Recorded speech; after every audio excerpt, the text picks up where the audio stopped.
Iya, kenal.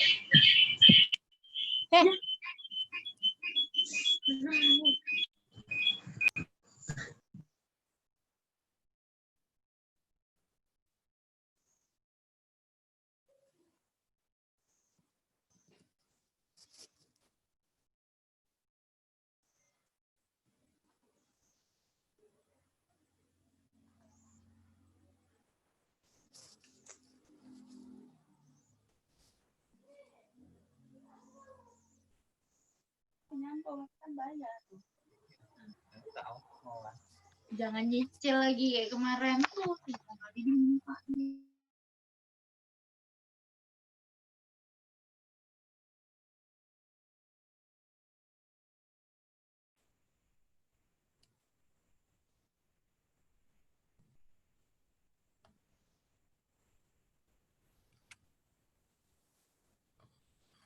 Tanpa ada ini. Pasti kayak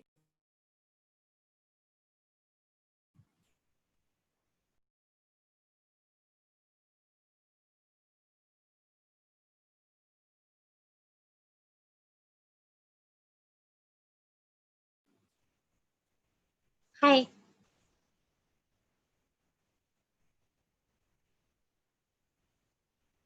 Informasi untuk yang sudah Zoom harap menghanak mengisi nama, nomor HP kan. Mungkin ada.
Halo, assalamualaikum. Waalaikumsalam, Pak. Waalaikumsalam. Waalaikumsalam warahmatullahi wabarakatuh. Kita mulai aja ya. Waalaikumsalam warahmatullahi wabarakatuh. Suara nggak keras ya?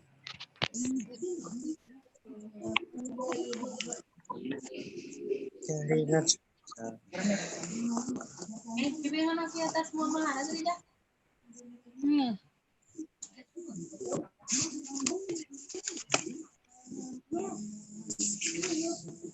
Gara kan. Gara nih. Gara. Sekolah lagi nih.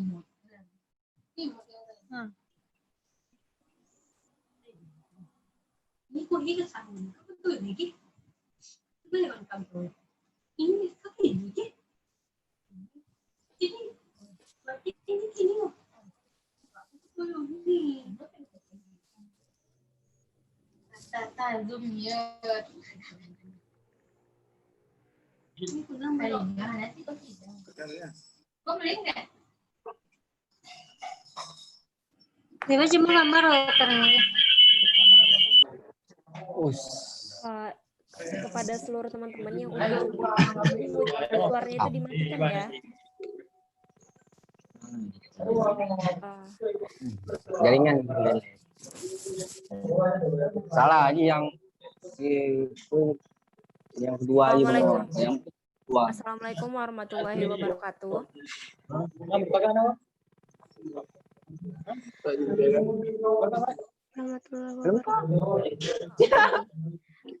Untuk semua teman-teman itu suaranya dimatikan dulu, dimute-kan biar kita mulai acaranya.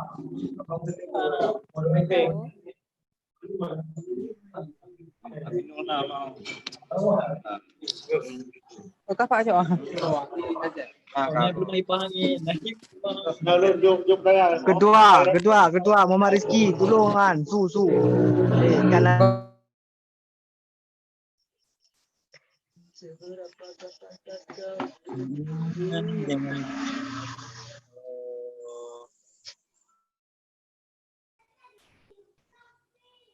Assalamualaikum warahmatullahi wabarakatuh. Waalaikumsalam wabarakatuh.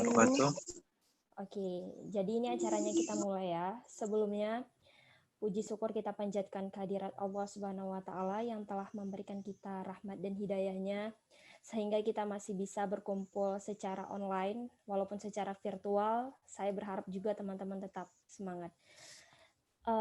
Sebelumnya, selamat datang saya ucapkan kepada Bapak Yahdi Hasan yang selaku anggota Komisi 2 Bidang Perekonomian, SDA, dan Lingkungan Hidup.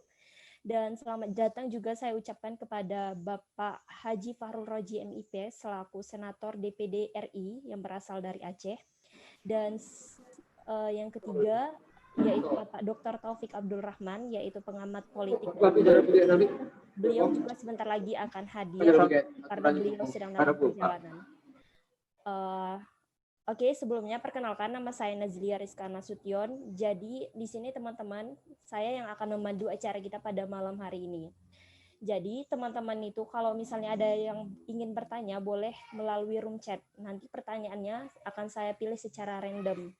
Sebelum teman-teman memberi pertanyaan, teman-teman harus memberikan nama dan juga nomor HP teman-teman agar teman-teman mendapatkan kuota gratis yang akan disediakan oleh panitia. Oke, sebelum kita mulai, ada kalanya kita mendengarkan sepatah dua kata dari ketua panitia kita. Kepada Bang Didi Saputra, kami persilakan. Baik, bismillahirrahmanirrahim. Assalamualaikum warahmatullahi wabarakatuh. Waalaikumsalam warahmatullahi wabarakatuh. Waalaikumsalam warahmatullahi wabarakatuh. Alhamdulillah, syukurillah, salatan wassalamun ala rasulillah wa alihi wa sahbihi wa mawala. Puji syukur, mari sama-sama kita panjatkan kehadirat Allah Subhanahu wa Ta'ala, yang mana oleh Allah telah memberikan kita sehat badan, sehat pikiran, sebagaimana yang dapat kita rasakan di malam yang berbahagia ini. Jadi selawat serta salam tidak lupa pula kita sanjung-sajikan kepada pangkuan alam Nabi besar Muhammad SAW beserta al sahabat dan keluarga beliau sekalian. Pertama kali kata penghormatan saya kepada Haji Fahrul Razi MIP selaku Senator DPD RI asal Aceh. Yang kedua untuk Yahdi Hasan selaku anggota DPRA Komisi 2 Bidang Perekonomian, SDA, dan Lingkungan Hidup. Dan untuk Dr. Taufik Abdul Rahim selaku pengamat politik dan ekonomi Aceh. Sebelumnya saya ingin menyampaikan beribu-ribu terima kasih pada kawan-kawan yang telah berpartisipasi, yang telah lelah menyiapkan acara ini, sehingga acara ini kita doakan sukses nantinya. Saya ingin mengatakan gini, di pandemi COVID-19 ini tidak semua musibah yang kita dapati. Akan tetapi ada hikmahnya juga, walaupun kita tidak dapat bertatap muka sebagaimana seperti biasanya. Nah, melalui gadget ini kita dapat berbicara walaupun hanya bisa menatap lewat layar saja, tetapi kita dapat mengambil hikmahnya. Nah, di jumpa kali ini kita akan membahas di diskusi virtual kali ini ya, tepatnya kita akan membahas kondisi dan masa depan perekonomian Aceh pasca pandemi COVID-19 yang akan disampaikan oleh ketiga pemateri kita nantinya.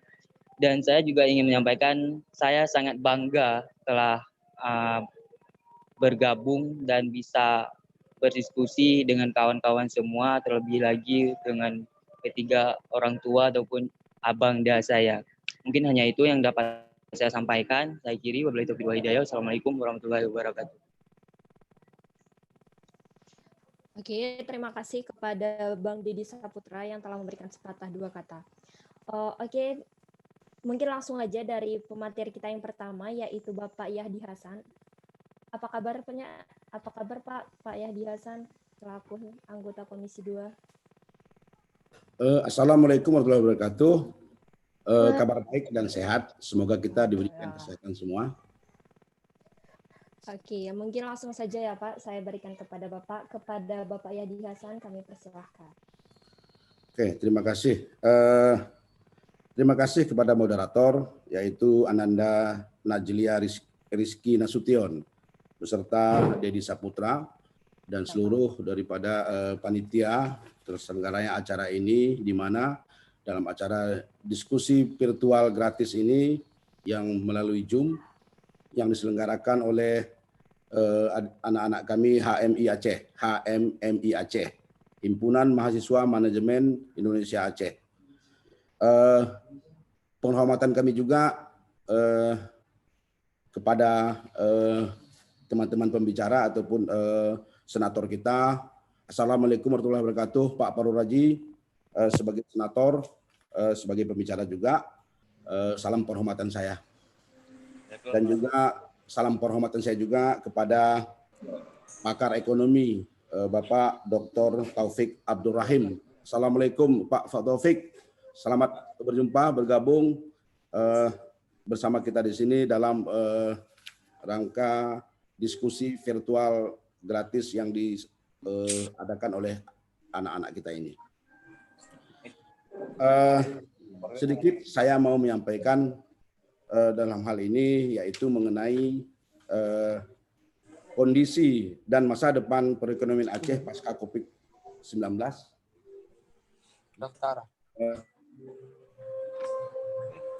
Saya mau menyampaikan tentang latar belakang, yaitu terjadinya virus ini diyakini muncul pada awal Desember 2019. Itu kita yakini dari negara Cina, di Provinsi Wuhan. Juga mohon maaf, salam hormat saya kepada seluruh pemirsa yang ada tergabung dalam diskusi virtual ini. Yaitu dampak dari pandemi corona ini tidak hanya di bidang kesehatan, juga terjadi banyak, yaitu di bidang ekonomi, sosial, ya juga budaya. Ini juga terjadi kena dampak daripada COVID-19 ini.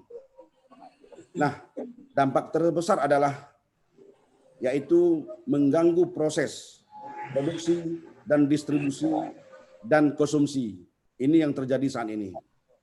Sehingga diakibatkan tingkat dan skema penularan virus tersebut yang menyerang dari aspek paling fundamental dari seluruh aktivitas kita. Hingga setelah terjadinya COVID-19 ini, pemerintah sudah banyak melahirkan, yaitu peraturan-peraturan kepada masyarakat, baik yang namanya social distancing, juga physical distancing. Juga menghimbau kepada masyarakat untuk menghindari kontak fisik. Inilah hal-hal yang terjadi dari COVID-19 ini. Nah, meskipun ekonomi kita dampak daripada COVID.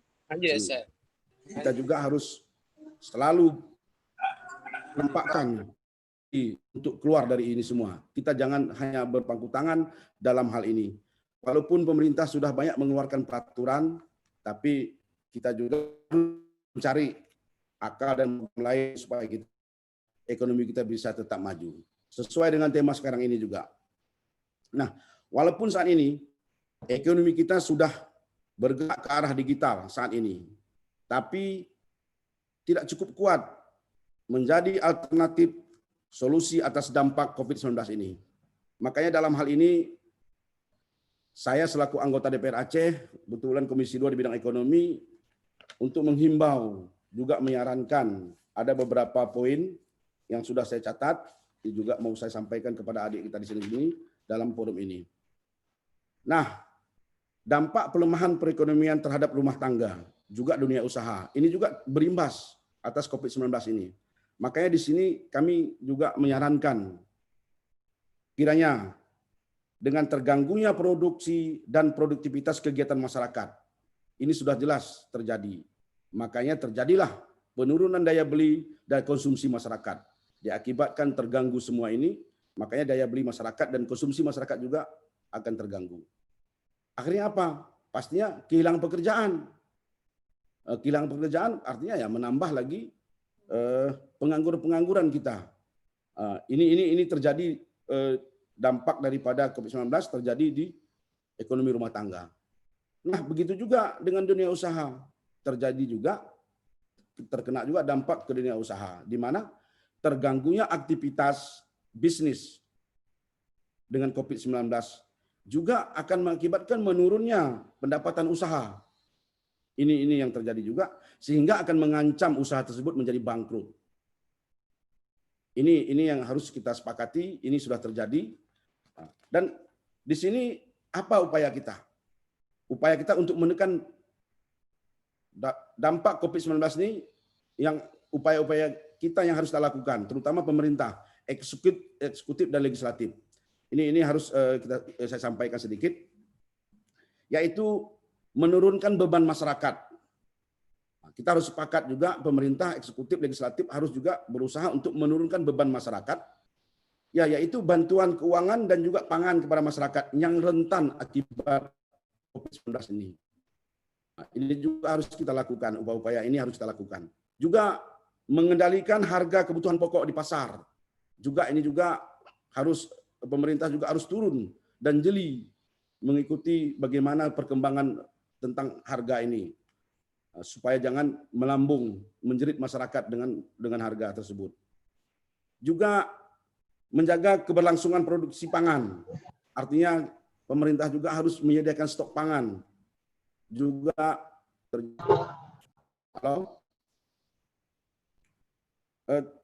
untuk pangan harus punya stok, termasuk di kabupaten bahkan pedesaan. Ini juga harus disediakan. Dan selanjutnya lagi, untuk menyiapkan bantuan ekonomi kegiatan padat karya di pedesaan. Ini yang menarik. Kita tahu bahwa ekonomi kita pada saat ini tergantung juga peningkatan ekonomi di rakyat. Ini sangat luar biasa. Ini sebagai menjadi tulang punggung kita selama ini untuk ekonomi rakyat ini, untuk membangkitkannya. Nah, hari ini itu juga tergerus akibat COVID-19. Akibat dampak COVID-19 ini tergerus semua. Kenapa? Karena pembangunan baik di desa dan di kota juga hari ini sementara ditangguhkan, diakibatkan karena belum terlaksananya pembangunan APBN, APBA, dan juga APBK. Belum beredarnya dana-dana ini di tingkat pedesaan dan kota, maka sulit masyarakat untuk menyesuaikan diri dalam hal ini.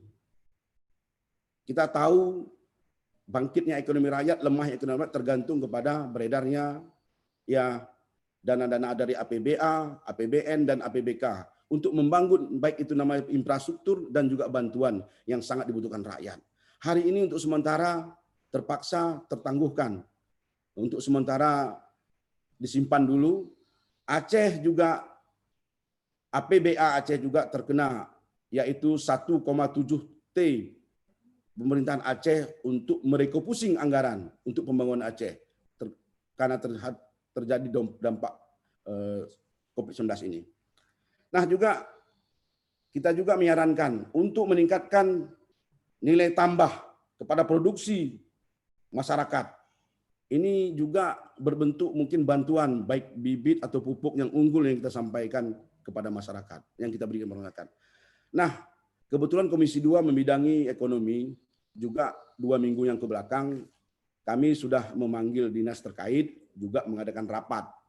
Bahkan kami juga mendukung program ke depan pasca pandemik ini, COVID-19 ini, yang dilakukan oleh dinas yang terkait. Salah satunya seperti saya berikan contoh, Dinas Pertambun Aceh. Dinas Pertambun Aceh sudah membuat program, dan ini kami dukung dari DPR, Komisi 2 mendukung langkah-langkah yang diambil oleh dinas terkait. Yaitu seperti pasca COVID-19 ini, mereka sudah membuat program bahwa menyediakan pupuk dan bibit padi seluas 102.000 hektar untuk dibagikan akan seluruh wilayah Aceh. Ini program yang sudah. Dan juga bibit dan pupuk jagung. Ini juga sudah disediakan oleh Dinas Pertambun Aceh seluas 7.600 hektar. Kita juga mengharapkan kepada dinas-dinas ini dan pemerintah Aceh, yaitu dalam hal ini gubernur, juga waktu pemberian nanti bibit dan pupuk ini juga berikanlah masyarakat itu bibit yang unggul, yang terbaik, supaya bisa mereka itu panennya bisa menghasilkan mungkin 1 atau 2 kali lipat pendapatan itu. Itu yang kita harapkan kepada pemerintah. Dan ini sudah disampaikan oleh Dinas Pertanian Aceh kepada kami Komisi 2, dan hal ini juga kami sampaikan sudah ke Ketua DPR. Dan ini kita sangat mendukung sekali program ini, mungkin bisa untuk mengurangi beban masyarakat yang hari ini terjadi dampak COVID-19. Nah, itu adalah yang kita sampaikan tadi. Dan satu lagi mungkin juga bisa pemerintah juga membuat himbauan, juga peraturan, yaitu penundaan pembayaran pajak atau kendaraan bermotor. Ini juga sedikit bisa akan membantu kesulitan masyarakat di desa. Nah, selanjutnya di sini juga setelah pemerintah juga, ini juga upaya-upaya yang harus dilakukan oleh masyarakat. Kita juga harus juga sampaikan ke masyarakat, harus juga mereka juga ada upaya yang harus dilakukan oleh masyarakat. Ya, terutama di sini ingin saya sampaikan yaitu masyarakat juga harus melakukan saling berhubungan dengan masyarakat di sekelilingnya, mengadakan komunikasi dan silaturahmi. Ini juga harus masyarakat lakukan juga. Tujuan apalah? Untuk aktif dalam kegiatan dan lingkungan dan sekitarnya. Agar artinya setelah nanti bersilaturahmi, mungkin komunikasi, sehingga akan bisa melahirkan, begitu mereka mendapatkan informasi, kepekaan mereka itu, kepedulian mereka itu akan terpanggil, sehingga bisa melahirkan, mempelajari keahlian yang baru. Mungkin nanti ini juga bisa masyarakat, mungkin ada program-program yang baru atau program yang unggulan yang mau disampaikan ataupun mau diterobos, silakan. Saya rasa pemerintah dan eksekutif dan legislatif akan mendukung hal ini. Satu lagi mungkin ya yang dilakukan oleh masyarakat juga, ya saling memberi lah. Bila hari ini saya punya kelebihan, apa salahnya saya juga membantu kepada masyarakat yang mungkin hari ini terkena dampak COVID-19 ini juga pendapatannya agak di bawah. Apa salahnya kita saling memberi. Ini juga saya rasa sangat perlu juga dilakukan oleh masyarakat. Mungkin untuk sementara sebagai pembuka, saya Yahdi Hasan, anggota DPR Aceh di Komisi 2 dari fraksi Partai Aceh. Mungkin ini sekilas penyampaian saya, mungkin kadang nanti bisa ditambahkan kepada pembicara-pembicara pemateri yang lain seperti Pak Fahrul Razi, juga seperti Pak Taufik untuk bisa menambahkan. Dan saya juga nanti kiranya kalau ada kesempatan diberikan lagi, saya juga masih bisa memberikan, ataupun ada pertanyaan nanti ini sampaikan kepada saya, insya Allah saya akan menjawab pertanyaan-pertanyaan itu. Mungkin ini saja dari saya untuk sementara sebagai pembuka. Saya akhiri dengan wabillahi taufiq wal hidayah. Wassalamualaikum warahmatullahi wabarakatuh. Assalamualaikum warahmatullahi wabarakatuh. Terima kasih kepada Bapak Yahdi Hasan. Wah, keren ya. Sungguh banyak wawasan yang bisa Bapak beri kepada kami. Selanjutnya yaitu Bapak Haji Fahrul Razi MIP selaku Senator DPD RI asal Aceh. Nah, kepada beliau, Pak Fahrul Razi, kami persilahkan.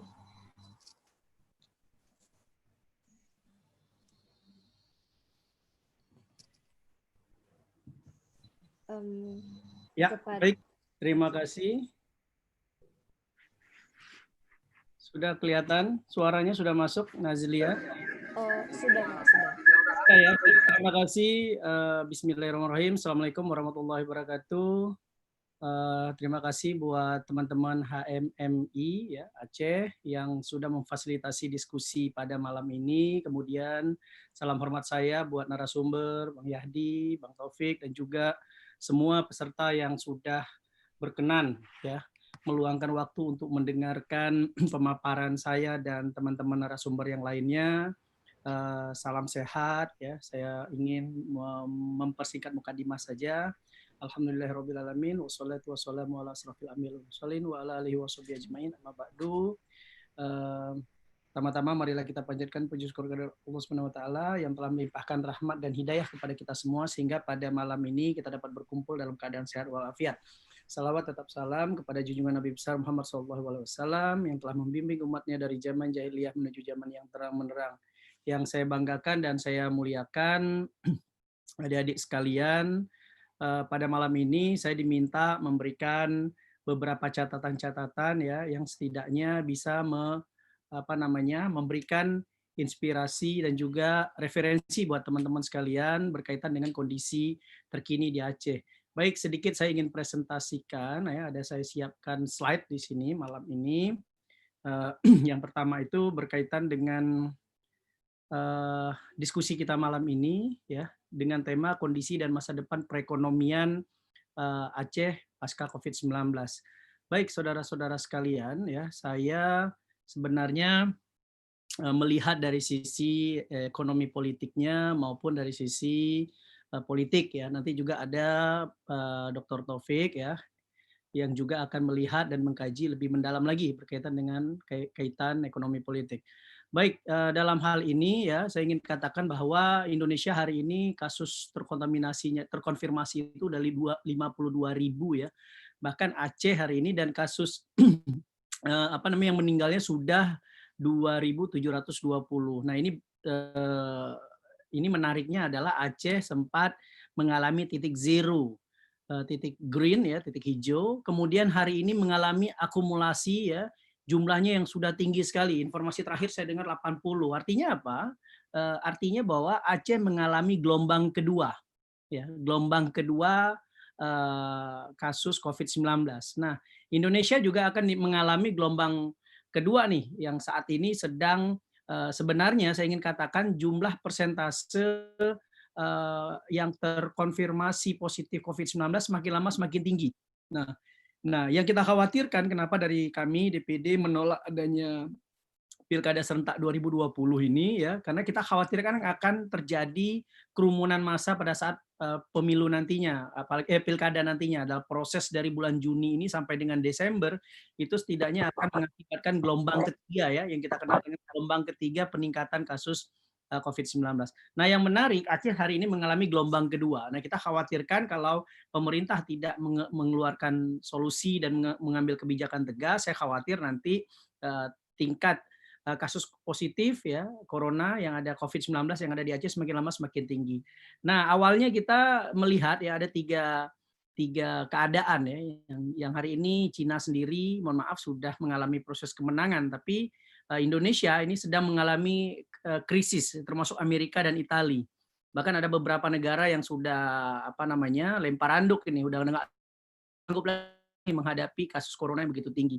Nah, oleh karena itu Indonesia sebenarnya mengalami proses tingkat akumulatifnya yang semakin hari semakin tinggi. Nah, kita khawatir nih kalau terus-menerus kita membiarkan adanya kerumunan dan sebagainya, ini akan mengakibatkan gelombang pandemi yang semakin tinggi. Nah, ini juga data yang terakhir ya, yang saya lihat memang Amerika, Spanyol, Italia, Prancis itu masih negara-negara yang tertinggi. Sementara di Asia Tenggara masih Indonesia yang kuasai. Nah, berkaitan dengan jumlah ya, saya punya data yang terakhir itu pada bulan Maret April terakhir ya, itu penderita COVID-19 secara positif itu semakin meningkat sampai hari ini sebenarnya. Namun yang menariknya adalah ya tren nasional itu mengalami flat yang kita harapkan flat penurunan ya, istilahnya itu flat itu adalah penurunan dari positif ke negatif.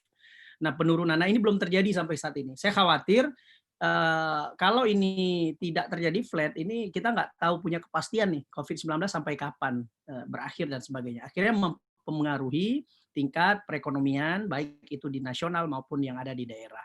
Nah, yang menariknya adalah ketika ekonomi Indonesia dalam keadaan luar biasa ya, kita negara ini sedang tidak baik-baik saja. APBN kita hancur-hancuran ya, kemudian kurs emas hari ini sedang naik lagi, kemarin sempat turun, sekarang udah naik lagi. Dolar kemarin tinggi sekali bulan April, bulan Mei tinggi, nah sekarang di bulan Juli ini sudah mulai turun. Nah ini menunjukkan bahwa kestabilan ekonomi dunia itu juga sangat terpengaruh dengan kondisi COVID-19. Nah apakah di Indonesia ini, khususnya di Aceh, fase itu terjadi? Ya sebenarnya secara tidak langsung, karena banyak orang kita ini bukan pelaku ekonomi, jadi yang merasakan langsung sebenarnya ya para pelaku-pelaku ekonomi secara dampak ekonominya. Sementara masyarakat lebih berdampak kepada kehidupan sehari-hari, baik itu sembako naik, kemudian bantuan tidak ada, kemudian mencari solusi dan sebagainya juga agak susah sekarang gitu. Jadi sebenarnya yang mendapatkan impact ya dari COVID-19 ini semuanya ya, baik itu masyarakat, pelaku ekonomi maupun siapapun itu dia akan merasakan langsung. Nah, yang menarik adalah negara kita Indonesia terlalu cepat mengambil sikap new normal. New normal ini kan sebenarnya himbauan dari WHO dan teman-teman termasuk IMF dan sebagainya. Supaya apa? Supaya negara kita ya kembali lagi pinjam utang sama negara-negara besar, apalagi isunya sudah ditemukan antivirus dari COVID-19. Ya ujung-ujungnya negara yang isunya bahwa ini adalah bagian dari konspirasi internasional ya sudah menciptakan antivirus dari COVID-19 yang akan diperjualbelikan di negara-negara ketiga termasuk Indonesia. Ya, cara belinya dengan cara apa? Dengan cara utang. Ini yang sangat kita sayangkan. Oleh karena itu bagaimana Indonesia bisa keluar dari krisis utang ya agak susah karena memang kita menerapkan sistem ekonomi kapitalisme dan sebagainya. Nah, kembali lagi bahwa dalam kondisi new normal hari ini kita dipaksakan nih, seakan-akan di Jakarta sekarang mal-mal sudah dibuka ya, kemudian keramaian sudah boleh. Ini kan menunjukkan bahwa sebenarnya ada kondisi yang sangat tidak yang agak aneh kalau saya lihat di dalam kondisi COVID-19 semakin tinggi tapi negara memaksakan new normal karena juga negara tidak mampu menanggung, mensubsidi dan juga membiayai operasional semua warga negara karena APBN kita juga terbatas dan sebagainya. Nah, adik-adik sekalian, berkaitan dengan kondisi COVID-19, tentunya berbicara ekonomi, ini berpengaruh terhadap pelaku-pelaku bisnis yang ada di Indonesia, khusus dan juga di Aceh. Gitu. Kalau kita lihat, ya, ini sebelah kanan itu adalah pelaku-pelaku bisnis yang mengalami rugi besar. Yang di tengah itu ya antara rugi dan untung, sebelah kiri itu mengalami untung. Nah, apa membedakannya? Jadi yang sebelah kanan itu rata-rata bisnis pariwisata, jasa konstruksi dulu, yang namanya para kontraktor dan sebagainya itu sangat ketiban dana luar biasa kalau ada pencairan dana APBN, APBD dan sebagainya, APBA gitu. Termasuk para pelaku-pelaku bisnis transportasi, pertambangan, bahkan kebun dan sebagainya. Sekarang anjlok secara ekonomi, harga sawit turun ya, kemudian pertambangan juga turun dan sebagainya. Nah, antara sektor untung dan rugi yaitu yang berada di tengah-tengah ini yaitu usaha mikro menengah dan usaha kecil. Keuangan, pertanian itu antara rugi dan untung.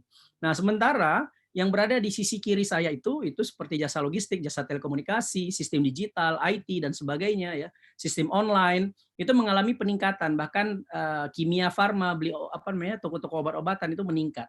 Sama seperti di Aceh ya, beberapa orang yang punya toko obat itu luar biasa income-nya, yang jual makanan minuman secara online meningkat gitu kan, yang bisnisnya dalam bentuk digital, telekomunikasi dan sebagainya meningkat. Bahkan jasa logistik antar jemput, antar barang dan makanan juga meningkat.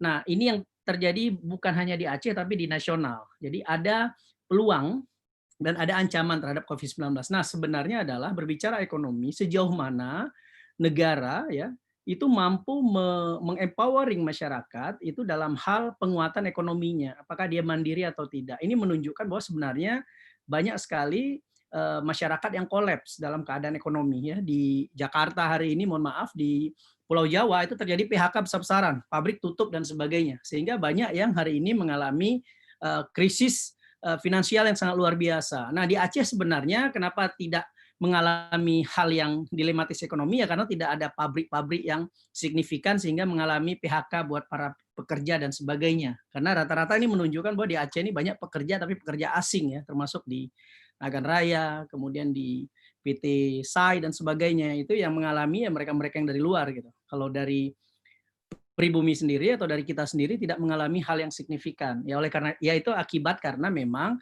banyak sekali pabrik-pabrik di Aceh itu dia mengakomodir orang-orang tenaga kerja luar, bukan tenaga kerja lokal. Nah, seperti tidak ada apa-apa kalau kita lihat kalau terhadap perkembangan industri yang ada di Aceh. Yang ada ya masyarakat, mohon maaf ya mayoritas berada di kedai kopi dan aktivitasnya seperti biasa. Padahal di provinsi lain itu terjadi gejolak ekonomi, terjadi aksi, terjadi protes, terjadi kekerasan dan sebagainya. Sementara di Aceh ya saya belum melihat sebuah hal-hal yang mengarahkan ke sana. Baik adik-adik sekalian ya, kalau kita lihat dari anatomi anggaran Aceh hari ini kita punya satu anggaran yang besar sekali di tahun 2020, 17. Namun 17 triliun hari ini adalah mengalami pemotongan 1,7 triliun yang saya protes selama ini sama pemerintah pusat, di mana pemerintah melakukan refocusing dana ya, refocusing dana itu yang mengalami pengurangan anggaran di semua provinsi, bukan hanya di Aceh. Tapi menariknya adalah kenapa Aceh saja yang dipotong 1,7 triliun. Daerah-daerah khusus lainnya yang menerapkan sistem asimetris desentralisasi seperti Papua, Jogja, dan DKI itu tidak mengalami pemotongan anggaran. Nah, dari 17 triliun itu pemerintah sudah mengalokasikan dana baik itu BTL maupun bantuan langsung ya. Kemudian kalau kita lihat dari dana di sini ada refocusing dana 1,7 triliun. Nah, dana yang dipotong oleh pemerintah pusat itu 1,4 triliun. Mohon maaf saya klarifikasi sedikit. Bahkan rencana penggunaan refocusing itu juga ada 68 miliar ya, dan juga ada sisa 1,3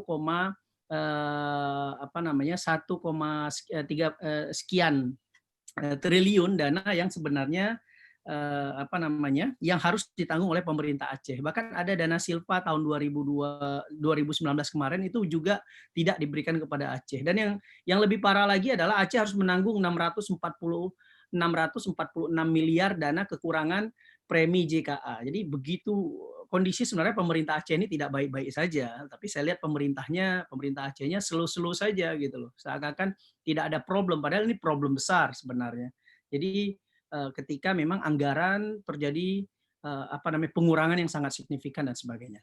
Baik, selanjutnya saudara-saudara sekalian ya, kalau kita lihat dari anatomi anggaran otsus yang begitu besar dibandingkan dengan jumlah kemiskinan di Aceh, ini kan lucu ya, kita setiap tahun dapat anggaran itu 17 triliun ya rata-rata, kalau dana otsus itu ada 8 triliun, tahun ini 8,3 triliun. Nah, yang lebih menariknya lagi, hanya kurang lebih 0,34%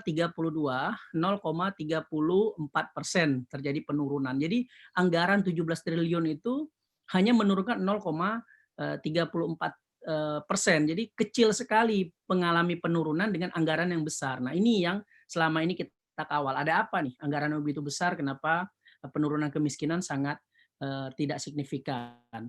Nah, termasuk juga kemiskinan di Aceh yang semakin lama semakin mengalami proses yang luar biasa. Di sisi lain juga korupsi di Aceh ini sangat luar biasa ya. Kita mendapat ada 8 kasus di Aceh, total hampir 327 miliar, bahkan ada beberapa lagi hampir 600 miliar lebih dana yang hari ini belum bisa dipertanggungjawabkan dan dalam proses hukum dan sebagainya. Adik-adik sekalian, saya punya data di sini menarik ya, bahwa mohon maaf ini tidak saya perbarui datanya, sampai dengan tahun 2017-2018 bahwa Aceh masih mengalami urutan ke-30 ya, urutan terhadap indikator stabilitas makroekonomi. Jadi kita dari 34 provinsi itu urutan 30, rendah sekali. Nah, yang lebih menariknya lagi data daya saing kita, daya saing daerah, daya saing kompetitif ranking provinsial itu Aceh itu berada di urutan ke-25 dari 34 provinsi. Jadi kita masih kalah nih dengan provinsi-provinsi yang ada di Sumatera dan sebagainya. Nah, berbicara dana otsus sebenarnya terjadi peningkatan dari 3,5 triliun ya sampai yang terakhir 8,3 triliun di tahun 2019 tahun 2020. Artinya apa? Otsus ini akan berakhir di masa di tahun yang ke-20 ya, tahun 2028. Akhirnya 10 tahun lagi nih gitu loh. Nah, sekarang aja kita masih melihat kemiskinan di Aceh 15%. Bayangkan kalau 10 tahun lagi, apakah itu hanya menurun 0,34%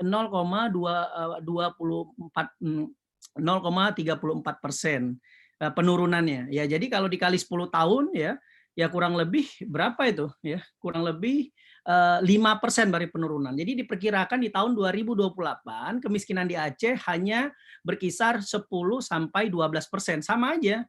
Gitu. Jadi uang begitu banyak, penurunan 34% itu kecil sekali. Jadi diperkirakan ya kemiskinan masih akan terus ada di Aceh. Bukan kita nggak punya uang, tapi pengelolaan manajemen pemerintahannya yang kacau dan mismanagement yang luar biasa. Nah, kembali lagi setelah kita evaluasi ya, kita punya dana yang begitu besar. Dana ini dari tahun 2008 sampai dengan tahun 2020 itu terserap kepada kurang lebih ada 7 bidang. 7 bidang ini dikuasai, saya nggak tahu berapa total dinas terbaru sekarang ini termasuk badan di Aceh, dan itu semua digerogoti oleh semua badan dan dinas. Jadi uang Orsus ini semua kemana? Ya ke dinas-dinas dan badan-badan yang ada di pemerintahan Aceh itu berebut lagi. Setiap dinas ada beberapa bidang berebut lagi. Kemudian ada sub bidang dan sebagainya. Jadi semua anggaran. Nah yang menariknya banyak anggaran Otsus ini yang tidak tepat sasaran. Sebagai contoh ya, mungkin mari kita lihat, ini menarik ini data yang ingin saya tunjukkan buat teman-teman ya. Ini ada data apa sih namanya ini LPSE hari ini nih. Ini yang sekarang. Pengadaan pakan ternak ruminansia ya sebesar 2,9 miliar. Jadi di saat kita COVID-19 yang dipikirkan oleh pemerintah adalah pakan ternak nih, mungkin buat sapi yang ada di mana tuh namanya tuh yang di Sare gitu. Kemudian ada pengadaan N2 cair, konsultan pengawasan. Kemudian ada pemeliharaan perbaikan alat CT scan sebesar 1,7 miliar. Jadi uang Orsus itu habis ya seperti ini aja. Jadi beli komputer gitu kan, beli karung beras dan sebagainya. Jadi bagaimana menurunkan kemiskinan dan sebagainya kalau kita nggak punya konsep dan sebagainya. Baik, saya lanjutkan saudara-saudara sekalian ya, tadi sampai dana Otsus. Nah, dana Otsus ini juga menarik, solusinya seperti apa? Saya menawarkan sebenarnya ada 5 variabel yang penting untuk memperkuat ekonomi di Aceh. Yang pertama adalah investasi. Jadi uang yang ada di Aceh hari ini 17 triliun ya, itu masuk lagi dan keluar lagi, dan itu berputar di Medan dan di Jakarta. Jadi tidak ada dana investasi yang masuk. Bahkan kasus Ladong pun itu yang meninggalkan investasinya keluar dari Aceh, itu juga menjadi sebuah catatan buruk ya, pengalaman buruk terhadap investasi di Aceh dan sebagainya. Artinya apa? Tidak ada uang investasi yang masuk di Aceh yang berputar di Aceh. Nah, sementara uang yang berkembang di Aceh itu 17 triliun ya, itu dibagi lagi ke 23 kabupaten kota, kemudian juga dipotong lagi dengan beberapa anggaran dan sebagainya, dan itu saya khawatir sekarang sudah bulan Juli ya, 2 bulan lagi kurang lebih sampai bulan Oktober, kalau anggaran itu tidak terserap, bisa jadi nanti Silpa akan luar biasa tahun ini, karena daya serap anggaran sampai saat ini bahkan 1,7 triliun dana COVID-19 informasi saya dengar masih belum terserap. Nah ini kan aneh nih, tinggal bagikan saja ke masyarakat saja kita nggak mampu gitu loh. Nah saya khawatir Silpa semua, ini udah bulan 7. Udah masuk bulan 7, bulan 8 sampai bulan 9, bulan 10 itu bulan 11 sudah nggak bisa, sudah harus closing dan sebagainya. Nah, pertumbuhan ekonomi yang kedua, bagaimana kita fokus kepada pertumbuhan ekonomi. Jadi jangan hanya berbicara kepada permasalahan-permasalahan yang sifatnya itu seremonial gitu loh. Pendekatan-pendekatan formalistik ya kan, bagi beras ke masyarakat, foto, naikkan ke media besar-besar loh. Itu tugas pemerintah daerah kok seperti itu gitu loh. Kita bukan itu, kita butuh sebuah solusi konkret terhadap pertumbuhan ekonomi di era Covid, bahkan di pasca Covid-19 seperti apa gitu.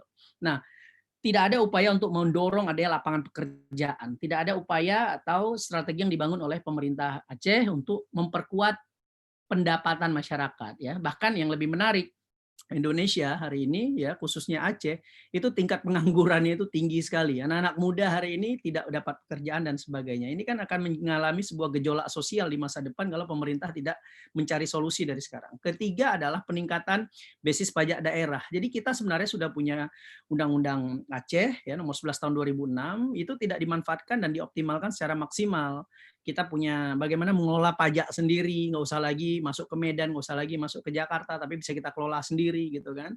Kemudian bagaimana juga dengan kasus misalkan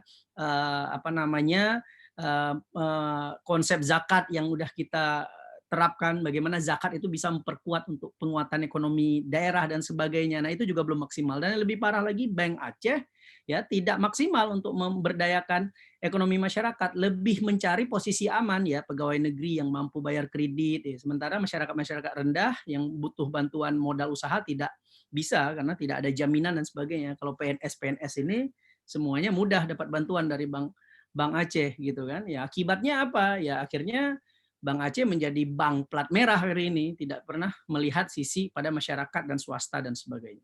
Kemudian peningkatan di PAD masyarakat, PAD kita juga rendah ya, dari 17 triliun itu.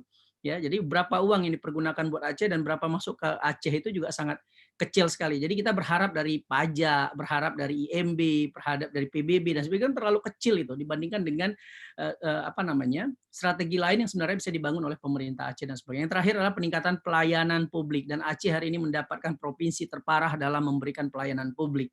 Ya, bahkan hari ini antri pun ke rumah sakit itu bisa berjam-jam bahkan berhari-hari. Jadi ini sebenarnya solusi yang bisa kita tawarkan terhadap ekonomi Aceh masa depan. Tapi susah juga kita katakan solusi kalau secara investasi tidak ada strategi, pertumbuhan ekonomi tidak ada strategi, peningkatan basis pendapatan daerah juga tidak ada, sampai pelayanan publik yang kita saat ini belum memberikan yang terbaik buat masyarakat dan sebagainya. Baik saudara-saudara sekalian ya, maaf saya bantu mood ya karena ada juga yang beberapa ingin gabung dan sebagainya.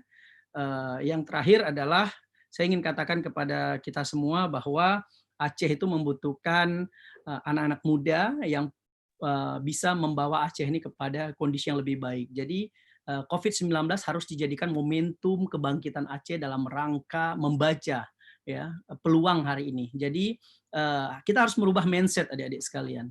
Adanya COVID-19 itu tidak dimanfaatkan maksimal oleh generasi-generasi muda Aceh. Anak-anak muda Aceh hari ini berada di dalam kategori generasi milenial Aceh yang berada di usia 16 tahun sampai dengan usia 40 tahun. Nah, mereka-mereka inilah yang akan memimpin Aceh di pasca 2024, dan selanjutnya sampai dengan 2045 dan sebagainya. Nah, kalau potensi ini tidak dimanfaatkan oleh generasi muda Aceh ya dengan membangun entrepreneurship, dengan membangun penguasaan terhadap digitalisasi dan sebagainya, itu saya khawatir nanti kita juga tidak maksimal dan sebagainya. Oleh karena itu saya katakan dalam keadaan COVID-19 manfaatkan digitalisasi itu untuk membangun entrepreneurship dan kemampuan ekonomi kita. Di Jakarta rata-rata yang sukses hari ini adalah anak-anak muda yang menggunakan HP dan digitalnya untuk memperkuat ekonomi. Jadi dia hanya mempergunakan media sosial, dia menggunakan digitalisasinya untuk meningkatkan income yang sangat luar biasa sekali. Sementara mereka-mereka yang tidak menguasai media sosial, menguasai teknologi, menguasai sosial digital, menguasai teknologi, dia akhirnya dalam kondisi saat ini ya berada dalam kondisi yang sangat yang biasa-biasa saja.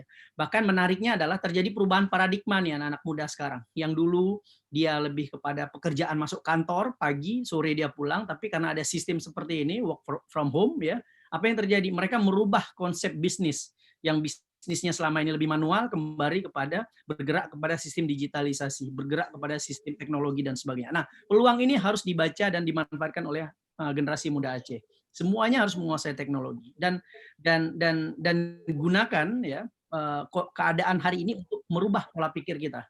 Yang dulu selamanya kita sering duduk di kedai kopi ya, sering keluar, tapi dengan ada COVID-19 kita sering berada di rumah. Jadi pola tingkah laku, perilaku, kemudian pola berpikir itu semuanya berubah.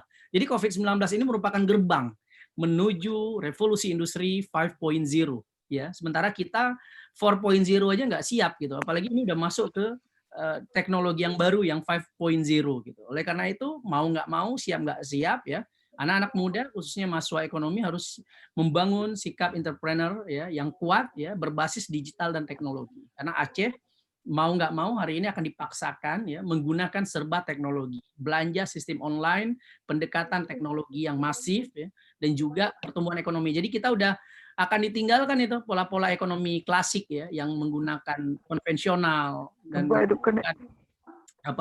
pendekatan yang selama ini tidak begitu maksimal dan sebagainya.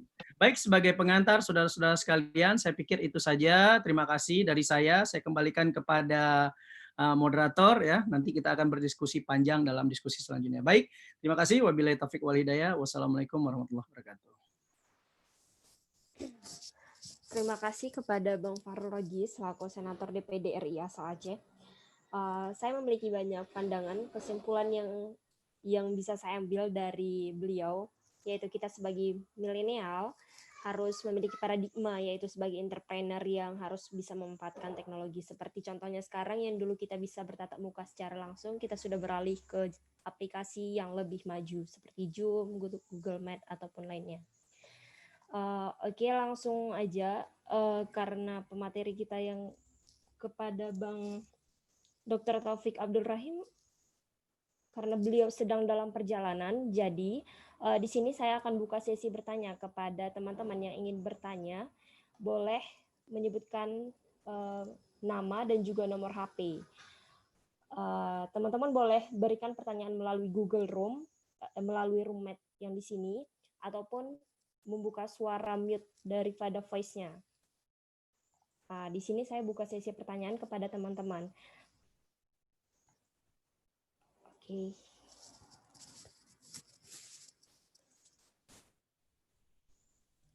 Oh, oke. Selamat datang kepada Pak Taufik Abdul Rahim, selaku pengamat politik ekonomi dan Aceh, kepada Bang Dr. Taufik Abdul Rahim. Di mana ya? Kepada Bapak kami persilahkan.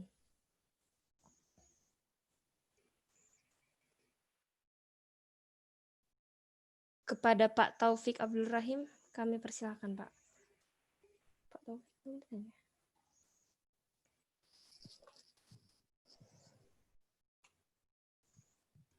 Oke.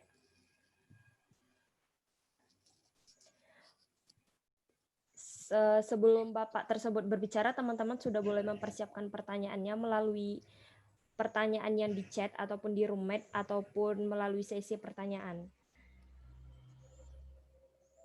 Oke.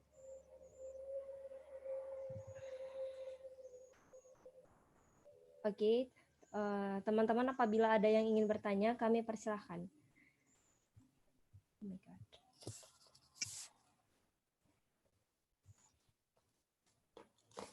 Ini.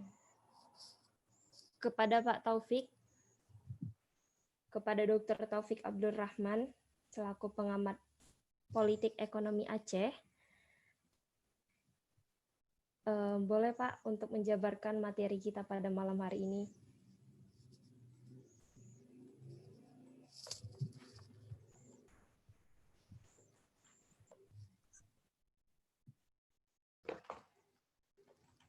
Halo.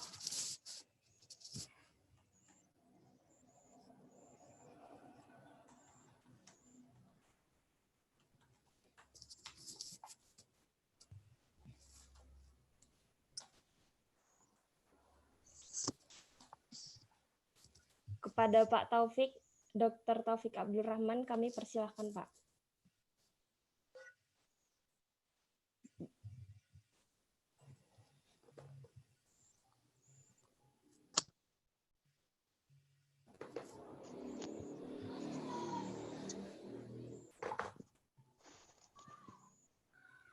Halo Pak.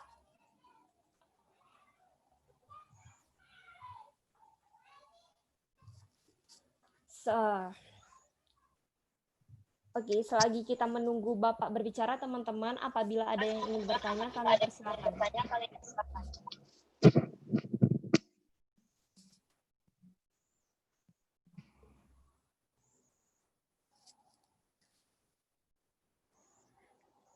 Kepada teman-teman yang ingin bertanya mengenai perekonomian Aceh, dan kita sebagai milenial yang ingin bagaimana paradigma ataupun program yang akan diberikan selama pandemik, boleh bertanya.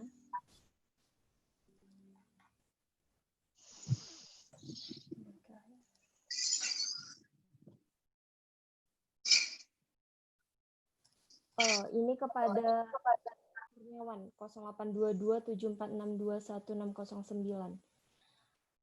Kepada Anas Kurniawan, kami persilakan dong pertanyaannya. Ditujukan kepada siapa dan diberikan pertanyaannya kepada siapa. Baik, terima kasih moderator. Assalamualaikum warahmatullahi wabarakatuh. Perkenalkan, nama saya Anas. Jadi di sini saya ingin bertanya terutama kepada Bang Fahrul. Nah, jadi mengenai ekonomi Aceh di masa pandemi ini kita mengetahui bahwasanya pelemahan ekonomi itu terjadi secara hampir global, universal, rata gitu Kak kan. Nah, jadi yang saya lihat di sini saya amati dari segi ekonomi politik yaitu adalah terjadinya transaksi-transaksi proyek ataupun money politik yang terjadi. Nah, terlebih lagi saya sendiri di Aceh Tengah di sini di tahun 2022 kan kita mengetahui bahwasanya akan ada pemilihan bupati gitu. Nah, jadi money politik itu kan langsung kayak mulai diterapkan gitu kan. Nah, ini kan merupakan salah satu aspek yang dapat kita lihat dari segi politik. Nah, jadi bagaimana pandangan Bang Fahrul selaku anggota DPD gitu. Sekian, saya kembalikan kepada moderator. Oke, terima kasih kepada saudara. Jadi gimana nih Bang Fahrul Raji? Pertanyaannya bagaimana pandangan tentang pilkada yaitu money politik kepada Bang Iya, Raji, kami persilakan. bicara masalah politik tentunya saya ingin bertanya sama teman-teman, apakah teman-teman pernah melihat sebuah platform strategi ekonomi Aceh ya dalam menghadapi COVID-19 dan bagaimana Aceh bisa keluar dalam krisis ekonomi yang global saat ini gitu. Nah, kalau teman-teman bisa pernah melihatnya, berarti sebenarnya tidak ada problem dengan Aceh hari ini. Cuman problemnya adalah saya sendiri sampai saat ini belum pernah melihat sebuah platform ya, sebuah strategi maupun sebuah kebijakan yang mampu membuat Aceh itu keluar dari kondisi krisis global.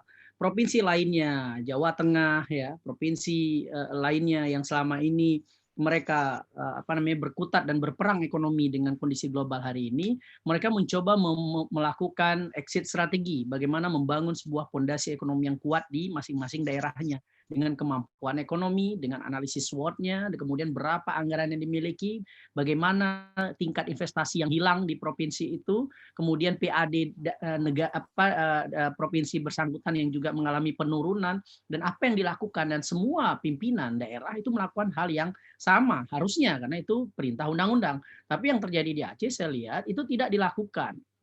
Jadi apa yang harus dilakukan? Yang terjadi adalah kita ini menjadi sinterklas, datang ya kan ke titik-titik tertentu, bagi-bagi bantuan, foto, masukkan ke media, publish gitu loh. Ini bukan tugas negara, ini bukan tugas pemerintah daerah. Pemerintah daerah itu membuat platform. Bagaimana masyarakat yang kehilangan pekerjaannya ya kan diberikan solusi pekerjaannya itu apa gitu, yang kehilangan, yang PHK solusinya itu seperti apa gitu. Nah, pola berpikir kita yang harusnya kita ini lebih mengedepankan kemandirian ekonomi ya kan, ketahanan pangan dan sebagainya, yang terjadi kan kita semuanya terjebak dengan logika subsidi. Memberikan subsidi kepada rakyat ini kan pola-pola sosialis, pola-pola negara-negara sosialis yang selama ini, mohon maaf, itu kan meninakbobokkan rakyat gitu loh. Jadi rakyat tidak kreatif, rakyat tidak keluar dengan krisis ekonominya karena kita sendiri dijebak dalam keadaan, mohon maaf, menjadikan rakyat sebagai pengemis. Datang kepada pemerintah minta bantuan dan sebagainya. Ini kan tidak ada sebuah kemandirian ekonomi yang dibangun, dan ini berbahaya di masa yang akan datang. Sama seperti Aceh, ketika Aceh mengalami tsunami, tiba-tiba datang bantuan, mereka melakukan cash for work, ya kan? Cash for work itu siapa yang mau gotong royong dikasih uang honor dan sebagainya. Yang terjadi apa? Terjadi perubahan perilaku sosial yang selama ini masyarakat itu kuat untuk melakukan gotong royong, akhirnya menunggu ada uangnya enggak dan sebagainya. Ini kan dirusak oleh sistem seperti ini. Nah, saya khawatir nanti pasca pandemi 19 ya, masyarakat akan kembali lagi tergantung dengan BLT yang dibagi-bagi itu. Akan dipertanyakan lagi, dana desa kemarin sudah di BLT-kan, ini mau dibangun apa lagi? Bangun jembatan, masyarakat akan protes dan demo di kantor-kantor DC. Nggak usah lah bangun jembatan, nggak usah bangun jalan, udah uangnya dibagikan aja BLT seperti kemarin dan sebagainya. Ini akan mempengaruhi secara psikologi politik yang ada di masyarakat. Nah, kembali lagi berbicara masalah bantuan tadi, harusnya pemerintah membangun strategi ekonomi. Yang terjadi adalah menggunakan dana COVID-19 untuk menunjukkan meningkatkan elektabilitas dan popularitas. Ujung-ujungnya apa? Pencitraan. Jadi turun nih, mohon maaf ya, bantuan diberikan dengan bentuk warna warna bantuan yang harusnya itu adalah logo pemerintah menjadi logo masing-masing bupati nih, bukan hanya di Aceh, di beberapa provinsi juga yang mengalami pilkada 2020, kalau di Aceh 2022 itu sudah diganti itu logo pemerintahnya diganti dengan logo bupati atau dia mau naik lagi calon bupati dan sebagainya. Nah, bantuannya sesuai dengan warna partai dan sebagainya. Jadi masyarakat hari ini kan sebenarnya tidak ada pilihan apapun, mau nggak mau harus terima bantuan itu dan sebagainya. Nah, oknum-oknum tertentu ini memanfaatkan bantuan ekonomi ini dalam bentuk kampanye terselubung, ini berbahaya dan sebagainya. Jadi ini bukan pendidikan politik. Makanya saya mohon maaf ya selalu mendesak pemerintah ya untuk menolak adanya pilkada 2020 karena apa? Percayalah mayoritas akan dimenangkan oleh petahana, mereka-mereka yang sedang memegang kekuasaan hari ini. Karena apa? Dana COVID-19 begitu besar di Aceh aja 1,7 triliun. Kalau dia pakai uang itu untuk bagi-bagi ke masyarakat, masyarakat kan hanya ingat siapa yang memberikan saya ketika saya sedang musibah. Oh, si Polan gitu. Ya udah saya nanti 2020 pilih dia aja, ngapain saya pilih yang lain. Nah, ini competitiveness-nya itu tidak ada. Ini tidak fair kalau bicara dalam politik dan sebagainya. Oleh karena itu, yang harus dibangun oleh teman-teman sekalian adalah tingkat kekritisan mahasiswa, evaluasi yang dilakukan oleh pemerintah. Ya, jangan sampai nanti bantuan-bantuan itu mengalami sebuah ada udang di balik peyek seperti itulah. Jadi harus dievaluasi. Dan yang penting adalah apakah bantuan itu meningkatkan pertumbuhan ekonomi atau tidak. Mohon maaf, data saya sampai detik ini tidak meningkatkan pertumbuhan ekonomi. Bahkan pengangguran meningkat, kemiskinan meningkat di Aceh. Artinya apa? Solusi ekonomi yang diberikan oleh pemerintah dalam bentuk bagi-bagi bantuan itu tidak menjadi solusi jangka panjang. Oleh karena itu yang harus kita kritisi. Jadi seperti itu Nazlia dan sahabat kita tadi. Oke, terima kasih Bang Fahrul Roji. Ini ada lagi nih Pak yang ingin bertanya mengenai tentang bibit. Oh, ini saya bacakan ya Pak. Assalamualaikum warahmatullahi wabarakatuh. Nama saya Yanwar Sidikoto. Saya mau menanyakan ini Pak tentang pembagian pupuk, bibit, dan lain-lain kepada yang terkena dan kritis ekonomi selama masa pandemi yang membuat mereka tidak berpenghasilan. Dan Bapak bilang pembagiannya secara merata di Provinsi Aceh. Pertanyaannya, apakah pemerintah Aceh lebih mendahulukan daerah 3T yang ada di Aceh atau mendahulukan bantuannya kepada daerah yang kepada daerah yang lain itu bagaimana Pak? Menurut saya pribadi Pak, pembagian tersebut dibagikan kepada daerah 3T dan pasti mereka sudah sangat terkena pandemi ini. Mohon penjelasannya ya Pak. Oke Pak, kepada Bang Fahrul Roji boleh dong kami Saya minta pikir Bang Yadi ya yang lebih membidangi itu. Ya, silakan Bang Yadi dibantu jawab Bang Yadi. Oh, iya. Kepada Bang Yahdi. Oke, terima kasih atas pertanyaannya. Memang pemerintah sudah membuat program ini pasca pandemi COVID-19 ini untuk memberikan bantuan gratis kepada masyarakat. Memang nanti itu dipeta, daerah itu akan dipeta bahwa daerah ada 3T, yaitu tertinggal, terluar, dan juga terdalam, termiskin. 4T itu. Memang ini pihak pemerintah sedang menyiapkan dokumen ini, daerah mana saja yang dikatakan 4T itu, dan juga daerah yang akan terkena dampak COVID-19 ini yang terkena. Ini memang sedang mereka menggodoknya untuk turun ke lapangan untuk mencari solusi dan sistem untuk pembagian ini. Ini sedang bekerja mereka. Kita akan mendorong hal itu nanti.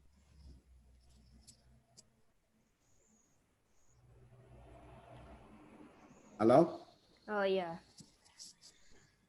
Kita lagi pemerintah lagi mengupayakan hal itu untuk mencari solusi yang terbaik agar nanti setelah pasca pandemi COVID-19 ini nanti mereka akan tinggal menyalurkan saja. Dan kami pihak DPR Aceh akan memantau atau akan mengawasi nanti masalah nanti penyaluran bantuan gratis ini nanti.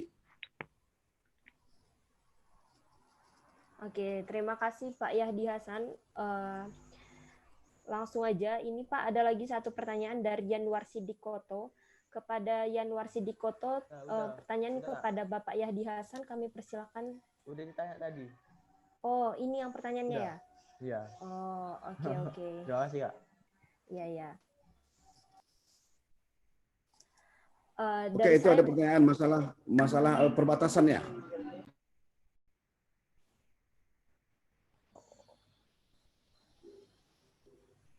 perbatasan. Iya, Pak. Masalah perbatasan, kebetulan saya juga salah satu adalah Satgas COVID-19 di DPR Aceh. Kita sudah beberapa kali pertemuan dengan pihak pemerintah. Kita selalu menyampaikan kepada pihak pemerintah Aceh bahwa memperketat jalur masuknya, keluar masuknya pintu Aceh. Terutama itu kalau nggak salah itu di Kabupaten Aceh Tenggara, yaitu Dole Pakam, itu perbatasan yang langsung bersentuhan langsung dengan Kabupaten Karo, yaitu di Sumatera Utara, dan juga Kabupaten Tamiang. Kita juga selalu untuk menyampaikan kepada pemerintah untuk memeriksa secara ketat di sana dan menempatkan dinas-dinas kesehatan yang memang dinas kesehatannya yang ditugaskan untuk COVID-19. Karena memang ada aduan kepada kami juga bahwa di sana terjadi mungkin ya asal dikasih katanya uang bisa lewat, dan juga katanya pemeriksaannya asal-asal saja. Juga kadang bukan tenaga medis untuk memeriksa sana. Dan kebetulan Komisi 5 kemarin dulu, Komisi 5 membidangi ini, sudah turun langsung ke sana. Komisi 5 DPR Aceh sudah turun langsung ke sana untuk meninjau keberadaan pos-pos pemeriksaan yang ada di perbatasan. Dan saya sendiri kemarin dulu dari DP8 juga turun bersama teman-teman turun ke perbatasan Aceh Tenggara dengan Medan. Juga kami juga sudah melihat di sana, juga melihat keadaan di sana. Memang terus terang hari ini memang serba kekurangan alat kita untuk bisa membuktikan bahwa mereka itu terkena dampak COVID-19 atau bagaimana. Tapi yang jelas kami sudah turun ke sana dan melihat sampai tempat isolasi untuk 1x24 jam sudah ada di sana semua itu. Jadi saya pikir kekurangan-kekurangan ini nanti kita sampaikan lagi kepada pemerintahan nanti masalah perbatasan. Dan saya pikir memang ini sangat bagus pertanyaan dan ini sangat serius bagi kita semua untuk supaya pemerintah kita dorong untuk melakukan pengawasan secara ketat pemeriksaan di sana tentang hal ini. Saya pikir begitu. Oke, terima kasih Pak. Ini ada juga nih Pak yang mau bertanya. Teman-teman yang mau bertanya boleh dinyalain voice-nya. Jangan di-unmute, tapi di-mute ya. Oke, baik Bu Moderator. Oh, oke. Izin Bu Moderator. Oke, silakan. Dibilang ya namanya dan juga ditujukan kepada siapa. Izin saya ingin bertanya kepada DPRA, perwakilan Komisi 2 kepada Yahdi Hasan, Bu. Oke. Boleh izin berbicara, Bu? Boleh, boleh. Oke, baik. Sebelumnya, Assalamualaikum warahmatullahi wabarakatuh. Selamat malam. Selamat malam juga. Saya ingin bertanya kepada Bapak Yahdi Hasan, perwakilan Komisi 2 yang membidangi perekonomian. Nah, hari ini yang disampaikan oleh Fahrul Razi, selaku DPD RI, menyampaikan bahwasannya kondisi manajemen pemerintahan Aceh yang kacau balau. Artinya, pengelolaan dana 1,7 T maupun 17 triliun hari ini tidak tepat sasaran. Oleh karenanya,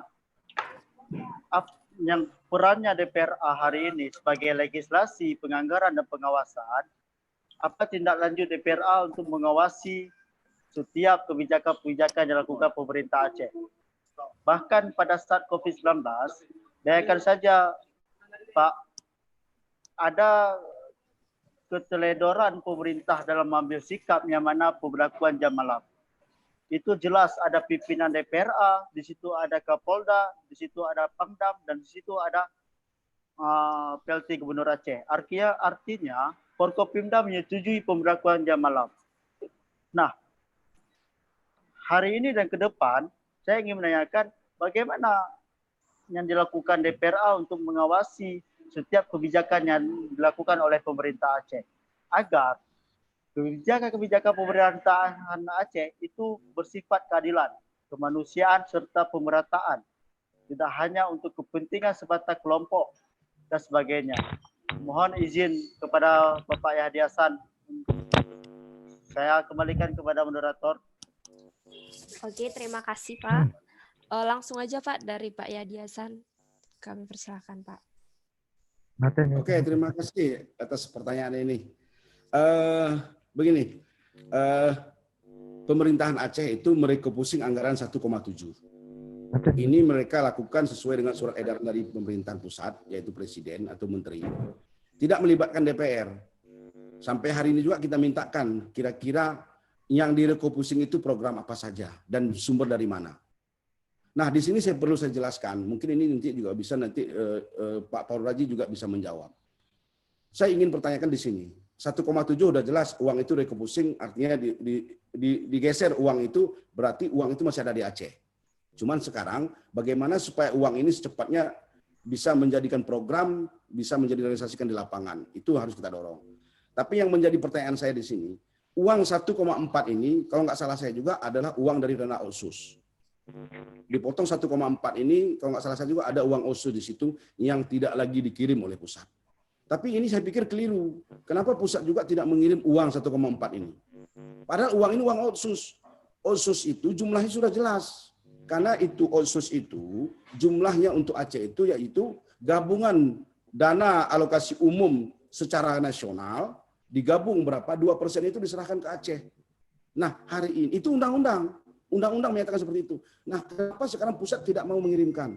Kalau memang belum dikirimkan kita itu teknis, kita terima. Tapi kalau katanya ini belum dikirimkan ya kita harus pemerintah Aceh dan DPR harus menanyakan hal ini. Karena kenapa? Itu dana otsus itu ada peraturan dan ada undang-undangnya. Masa mereka yang buat sendiri juga mereka melanggarnya. Ini sudah kita sampaikan juga kepada Pak Sekda waktu pertemuan dengan kami sampaikan otsus itu tidak boleh dikurangin dan tidak boleh dipotong.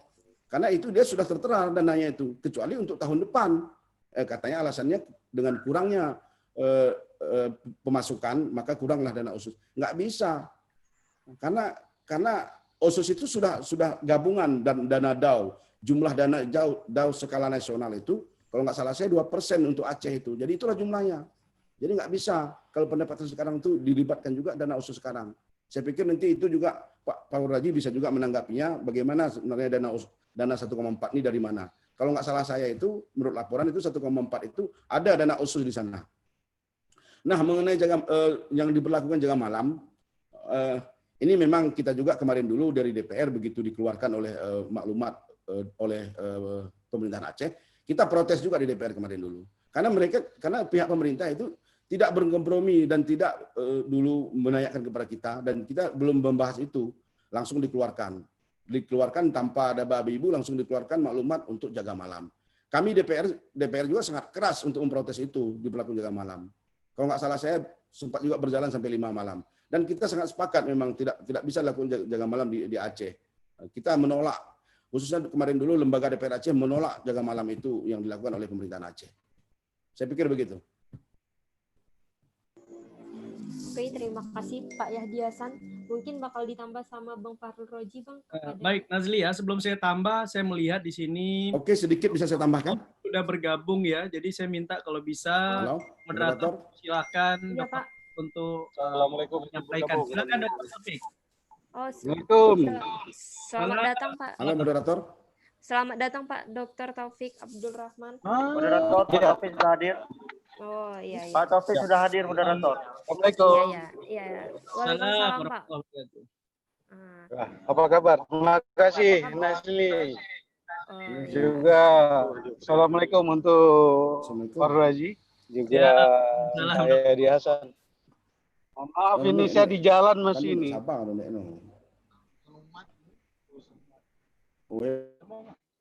Oh iya boleh Pak. Ya. Langsung aja Pak materi yang akan disampaikan.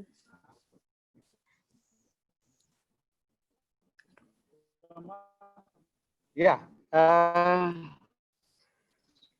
Mungkin ada pertanyaan untuk saya karena ada tadi tidak dengar. Halo. Iya, halo Pak. Ya, saya pikir persoalan perekonomian Aceh untuk kita kan persiapan untuk new normal life ya, tata kehidupan baru di Aceh. Apalagi sampai dengan hari ini kita tidak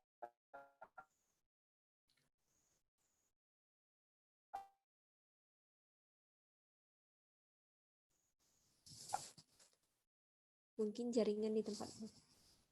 Halo Pak. Itu aja itu. Halo.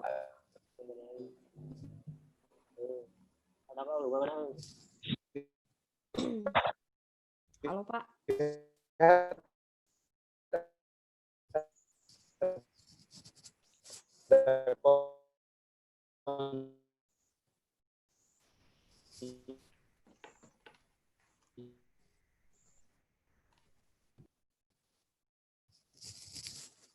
Halo Pak.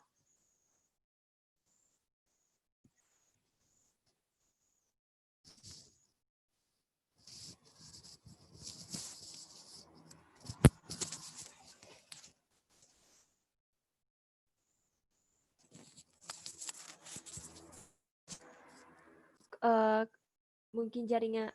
Halo Pak. Halo Pak. Mungkin jaringan di tempat Bapak sedang terkendala. Kita langsung ke tambahan pertanyaan yang tadi aja, Pak.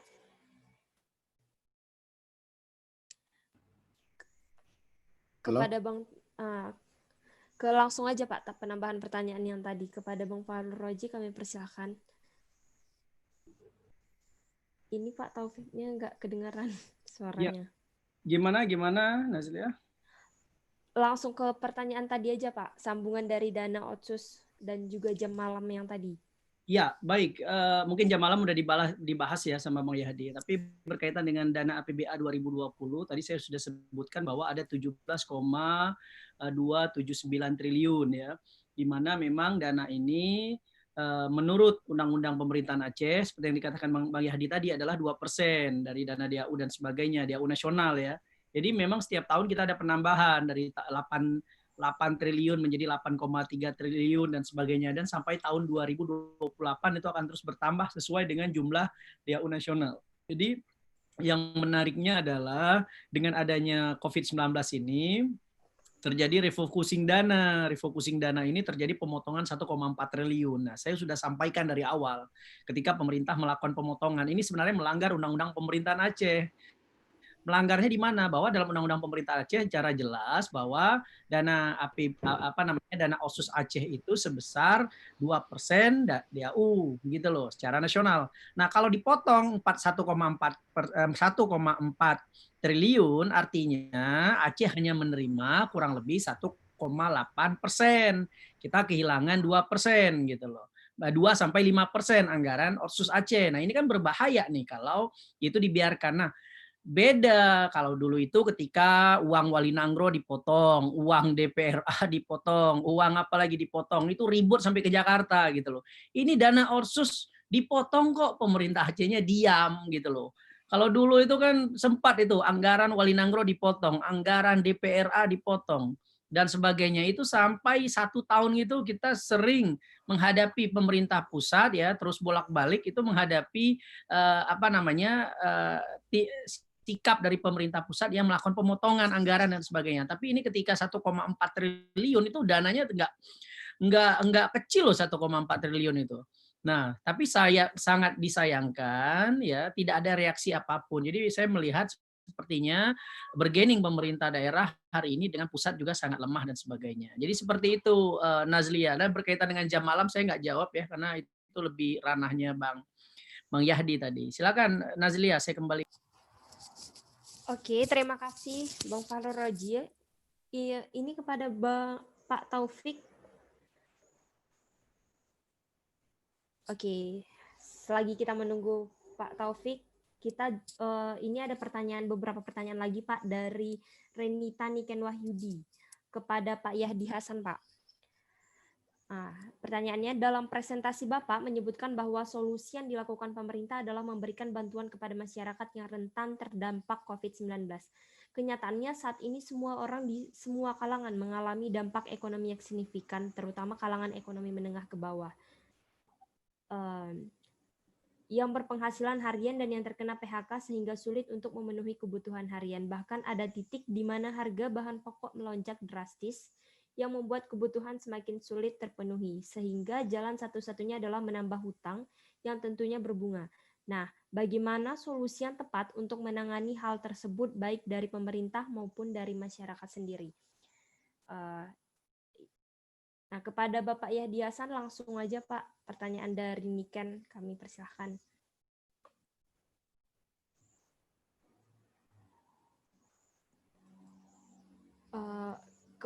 Pak, itu suaranya dinyalain Pak. Oke, terima kasih. Mengenai masalah bantuan pemerintah yang selama ini yang sudah disampaikan atau diberikan ke masyarakat, memang ini belum cukup, belum seberapa memang. Dan sekarang juga kita sudah sampaikan ke pemerintah hal-hal apa lagi yang bisa kita membuat program ke masyarakat agar bisa masyarakat keluar daripada rentan daripada makanan ini, ataupun supaya mereka bisa untuk layak hidup lah. Yang mungkin selama ini pemerintah mengeluarkan peraturan tidak bisa keluar rumah ataupun menjaga jarak segala macam, ini juga kan sangat berdampak kepada masyarakat tentang hal ekonomi. Karena mereka tidak bebas bergerak, kadang mau melakukan pun transaksi tidak bisa karena ada larangan.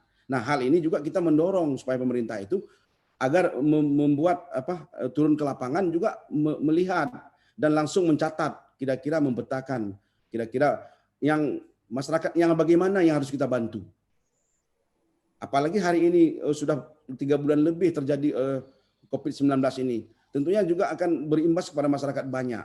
Kita juga sampai kepada masyarakat bahwa kepada pemerintah bahwa coba cari solusi-solusi lain lagi. Kalau kita cari utangan, saya pikir nggak ada. Karena kenapa? Uang kita yang ada di provinsi aja seperti bilang Pak Raji tadi yang 1,4 itu mereka sudah melanggar aturan. Itu adalah Undang-Undang Pemerintahan Aceh. Kami juga ini sudah sampaikan dan berdebat itu, saya sendiri juga berdebat dengan Pak Sekda Aceh, bahwa tidak bisa seperti itu. Kita harus melakukan upaya-upaya pemerintah. Nah, termasuk juga hari ini. Kami juga, APBA itu, tidak bisa lagi membangun masjid hari ini. Pak Parul, APBA hari ini dengan PP 90 2017, tidak ada lagi nomenklatur di sana bahwa pembangunan masjid dan madrasah tidak ada. Bahkan juga di pendidikan di Islam juga, itu sudah dikapling-kapling. Yang inilah haknya provinsi, yang ini haknya yang bukan. Jadi hari ini dengan adanya lagi PP 90 tahun 2017, APBA itu kesulitan untuk membangun masyarakat sendiri. Nah, inilah yang maunya kita aturnya DPR Aceh dengan pemerintahan Aceh itu bersinergi. Udahlah, nggak usah lagi kita saling-saling ribut sana sini aja, udah capek kita, udah muak juga. Masyarakat juga sudah muak melihat ini.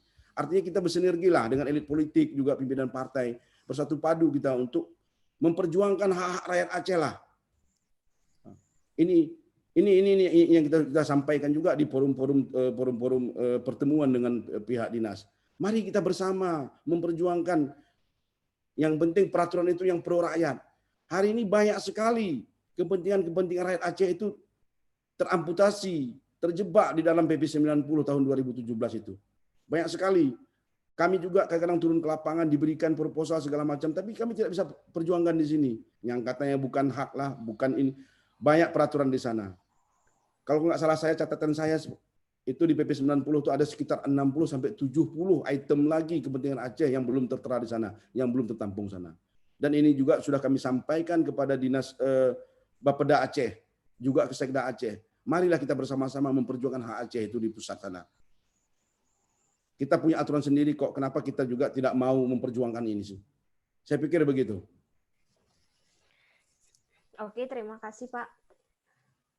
Ini kepada Bapak Taufik Abdul Rahim. Halo Pak. Halo. Halo Pak. Oke, selagi kita menunggu Bapak menjabarkan materi, kita langsung ke beberapa pertanyaan lagi nih ya Pak. Ini dari Mr. X. Wah, panjang nih. Saya bacakan ya Pak. Seperti yang tadi dikatakan di salah satu pemateri dalam diskusi ini, di mana banyaknya anggaran yang berputar dalam instansi pemerintah. Dan Bank Aceh salah satunya sebagai pengontrol keuangan tidak lagi mengutamakan masyarakat biasa, tapi lebih mengutamakan pegawai negeri sipil yang menjadi pertanyaannya. Jika dari pemerintah dalam pembuatan kebijakannya tidak lagi terarah dalam pembangunan ekonomi Aceh, selaku masyarakat yang akan dilakukan peningkatan ekonomi Aceh sendiri. Oh, ini pertanyaannya kepada Bang Fahrul Roji, Bang, mengenai Bank Aceh Ya, sebagai baik. pengontrol keuangan.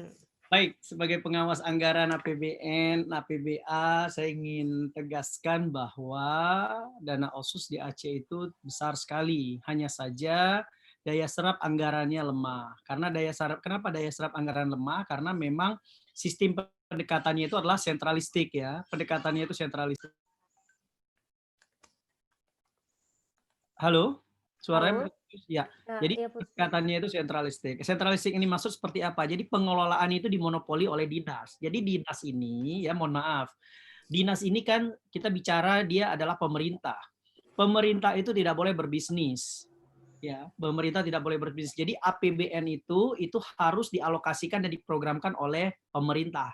Pemerintah Aceh itu terdiri dari dua, eksekutif dan legislatif. Legislatif ini adalah DPRA, eksekutifnya adalah pemerintahan Aceh. Jadi kesepakatan antara eksekutif dan legislatif karena kita modelnya pemerintahan leg spesialis atau asimetris desentralisasi. Jadi kekuasaan itu ada di pemerintahan Aceh. Kekuasaan pemerintahan Aceh yang dimaksud adalah eksekutif dan legislatif.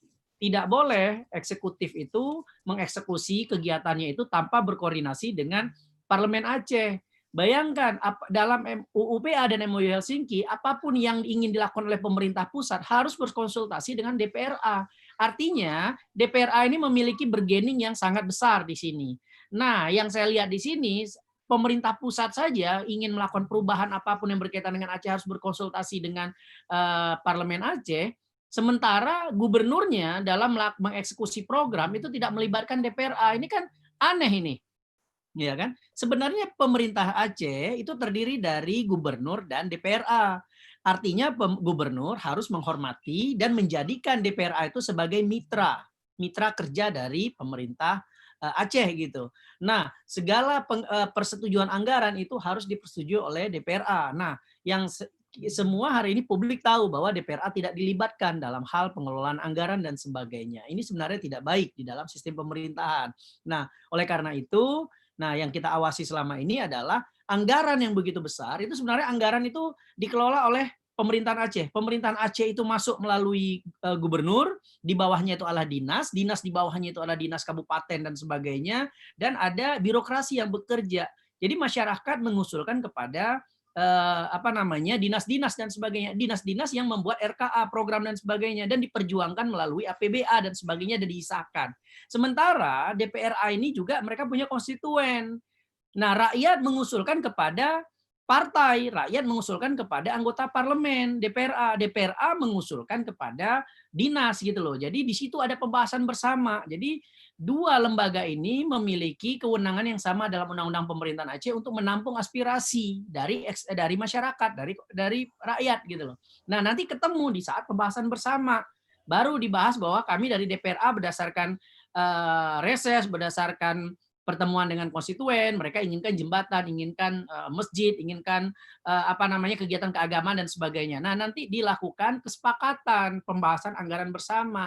Nah, disetujui oleh eksekutif dan legislatif. Makanya APBA itu bentuknya kanun. Kanun itu disetujui oleh DPRA dan pemerintahan Aceh gitu loh, disahkan oleh DPRA, makanya menjadi kanun gitu loh. Beda kalau pergub itu pemerintah sendiri yang eksekusi. Nah, dalam proses perjalanannya pemerintah ini monopoli terhadap anggaran. Pemerintah Aceh ini monopoli terhadap dana otsus. Dikelola sendiri, dibagi terhadap 7 bidang tadi. 7 bidang tadi diturunkan kepada puluhan dinas-dinas. Dinas-dinas dibagi lagi kepada bidang-bidang. Bidang-bidang dibagi lagi kepada sesi-sesi dan sebagainya.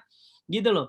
Nah, yang menarik saya ingin katakan, mohon maaf ya adik-adik sekalian, ya hasil temuan kami secara fakta bahwa pemerintah Aceh itu berbisnis. Bisnisnya apa? Ketika ada tender ini dibuka secara LPSE memang transparan, tapi sudah ada perusahaan-perusahaan yang sudah dipersiapkan untuk menang. Perusahaan-perusahaan ini adalah secara tidak langsung mereka berafiliasi dan berselingkuh dengan pengambil keputusan di dalam pemenangan tender, gitu loh. Ini fakta.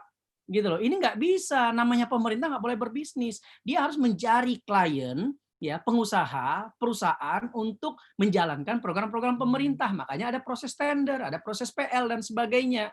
Yang terjadi hari ini, banyak oknum-oknum di pemerintahan Aceh juga punya perusahaan, punya PT, punya CV binaan, punya oknum-oknum yang memang dia kerjaannya itu adalah menjadi supplier pemerintah. Ujung-ujungnya apa? Yang menikmati dana otsus itu 4L, lu lagi gitu loh. Itu yang terjadi. Rakyat dapat apa? Dapat berita koran, informasinya bahwa ada dana otsus 17 triliun. Ya itu aja setiap tahun kita dengar. Jadi uang itu berputar dari mereka, oleh mereka, untuk mereka. Ini nggak bisa. Nah, ujung-ujungnya apa? Baru diberikan bantuan. Bantuan sosial kepada masyarakat itu kecil dari dana otsus. Ya, tidak lebih dari 5% dari dana otsus. Dalam bentuk apa? Bantuan beras, bantuan pupuk, bantuan ini, bantuan itu tidak lebih dari 5%. Yang terjadi apa? Pertumbuhan ekonomi masyarakat nggak jalan karena uang tidak berputar di masyarakat. Uang berputar di dinas. Dinas itu ya yang namanya perusahaan Jakarta, perusahaan Medan, itulah yang jaya gitu loh. Perusahaan lokal tidak ada yang jaya karena dia harus kompetitor dengan perusahaan-perusahaan besar. Nah, dia ada perusahaan-perusahaan lokal yang ingin bersaing dengan perusahaan Medan dan perusahaan Jakarta, nggak akan bisa menang. Kenapa? Karena nggak punya orang dalam gitu loh. Jadi gimana kalau sistem ekonominya seperti ini dibangun gitu loh. Makanya saya selalu berkoar-koar, stop mafia proyek. Selama ada mafia proyek, ekonomi Aceh tidak akan pernah tumbuh. Di negara manapun yang ada menerapkan sistem mafia proyek, ya, itu tidak ada pertumbuhan ekonomi. Oleh karena itu, kita berikan kebebasan secara fair kepada pengusaha lokal untuk dia menjadi bagian mitra dari pemerintah. Bayangkan adik-adik sekalian, 17 triliun itu kalau dibangun kemitraan, berapa menyerap tenaga kerja, berapa menyerap para entrepreneur muda, berapa menyerap pengusaha-pengusaha lokal. Gitu loh. Hanya dengan menerapkan sistem yang fair, transparan dan terbuka. Kalau ini enggak, semuanya sudah dikapling, punya si A, punya si B, punya si C. Jadi yang menikmatinya orang-orang itu aja. Pelakunya siapa? Orang-orang dinas juga. Orang-orang dinas juga dia sebagai kuasa pengguna anggaran, ya, sebagai atau disingkat dengan KPA tadi, kuasa pengguna anggaran, dia hanya membuat tender dan sudah ada fee buat dinas berapa, fee buat perusahaan berapa dan sebagainya. Ya, kalau kayak gini pola pikirnya, bermimpi kita bisa maju. Bermimpi Aceh ini akan bisa mengalami keluar dari kemiskinan dan sebagainya. Oleh karena itu saya meminta pengawasan DPRA harus lebih diperketat, termasuk kami nih di DPD. Kami harus melakukan pengawasan yang lebih ketat. Ini kemana dan sebagainya gitu loh. Ketika ada indikasi korupsi, ya kita akan bongkar dan kita akan sampaikan kepada pihak kepolisian gitu loh. Pihak kepolisian harus juga mengusut secara tuntas kenapa ada jembatan nggak selesai. Gitu loh. Kan sudah ada perencanaannya. Ketika jembatan dengan anggaran, mohon maaf ya, baru-baru ini ada anggaran yang bermasalah ya, termasuk Bang Yadi mau dicek di Singkil itu ada jembatan juga yang bermasalah gitu. Itu anggaran uangnya habis tapi pelaksanaannya nggak selesai. Dan itu juga terjadi problem di situ. Nah, ini mohon dicek ada apa. Berarti kan kalau misalkan ada problem cuma satu solusinya. Ada korupsi gitu loh. Ada indikasi korupsi, itu masalahnya. Ya selama masyarakat tidak mengawasi, selama civil society LSM tidak bergerak, selama DPRA dan kami itu parlemen di pusat ya di DPD tidak melakukan pengawasan, ya praktek-praktek seperti itu akan terus terjadi dan Aceh akan mengalami, mohon maaf, kerugiannya kapan? 5 tahun sampai 10 tahun. Lihatlah, jembatan yang sudah dibangun hancur, jalan yang sudah dibangun hancur, dan tidak ada manfaat buat masyarakat Aceh dan sebagainya. Uang habis, dan ujung-ujungnya ya kita akan berada di dalam lingkaran setan tadi. Silakan Nazlia, saya kembalikan. Terima kasih Bang Fahrul Roji. Oh, selamat datang Bang Taufik Abdul Rahim. Pak, itu suaranya dinyalain, Pak. Voice-nya di-mute kan. Pak, itu ada gambar suara, itu dinyalain aja, Pak, biar langsung aja ke materi. Nah, ya. Halo. Ya, Oke. selamat datang, Pak. Apa kabarnya? Sehat? Alhamdulillah, ini saya di perjalanan, mohon maaf ini. Karena iya, sedang Pak. riset, ini sedang penelitian. Tapi pakai ini, tetap pakai masker gitu. Tetap protokol Iya, Pak. kesehatannya jalan gitu. Iya, stay safe ya, Pak. Leslie, silakan. Kira-kira apa yang perlu saya jawab? Soalnya saya dengar dari tadi ada peran-peran politik yang masih kita ragukan untuk Aceh hari ini, baik DPRA. Kalau DPD itu kita tidak terlalu karena peran legislasinya itu ya semi peran, nggak ada hak legislasi di DPD. Kalau di DPRA itu yang sebenarnya kita harapkan untuk perbaikan di Aceh. Karena saya pikir apapun yang dilakukan oleh pemerintah Aceh, tadi ada disebut pemerintahan Aceh. Kalau pemerintahan Aceh itu kan ada eksekutif dan legislatif. Kalau kita berbicara secara teori ataupun etika politik, demokratisasi politik itu kan ada peran-peran eksekutif, legislatif, dan yudikatif. Hari ini yang jadi persoalan adalah dalam mengurus Aceh ini yang jadi persoalan adalah eksekutif dan legislatif. Secara etika tidak harmonis antara eksekutif dan legislatif. Yang kedua, berbagai program-program pembangunan di Aceh untuk kebijakan-kebijakan publik itu terlalu dominannya eksekutif terhadap berbagai aktivitas pelaksanaan program dan proyek di Aceh itu eksekutif lebih dominan, sehingga legislatif di Aceh itu ya menjadi inferior. Saya pikir ini jadi problem bagi Aceh, karena peran eksekutif dengan legislatif ini tidak balance. Jadi political power policy itu hanya dimainkan oleh eksekutif, sementara legislatifnya ya entah, saya nggak tahu apakah kompetensi dari legislatif ini perlu kita pertanyakan lagi, tapi sudah dipilih. Ini yang jadi problem bagi masyarakat hari ini. Masyarakat sangat apatis melihat kegiatan pembangunan di Aceh. Apalagi berbagai program dan proyek APBA 2019-2020 itu penuh dengan persoalan-persoalan yang sangat tidak menarik kita bicarakan lagi. Karena ada free rider, mafia proyek itu bermain cukup besar terhadap program dan proyek yang dilakukan oleh pemerintah Aceh.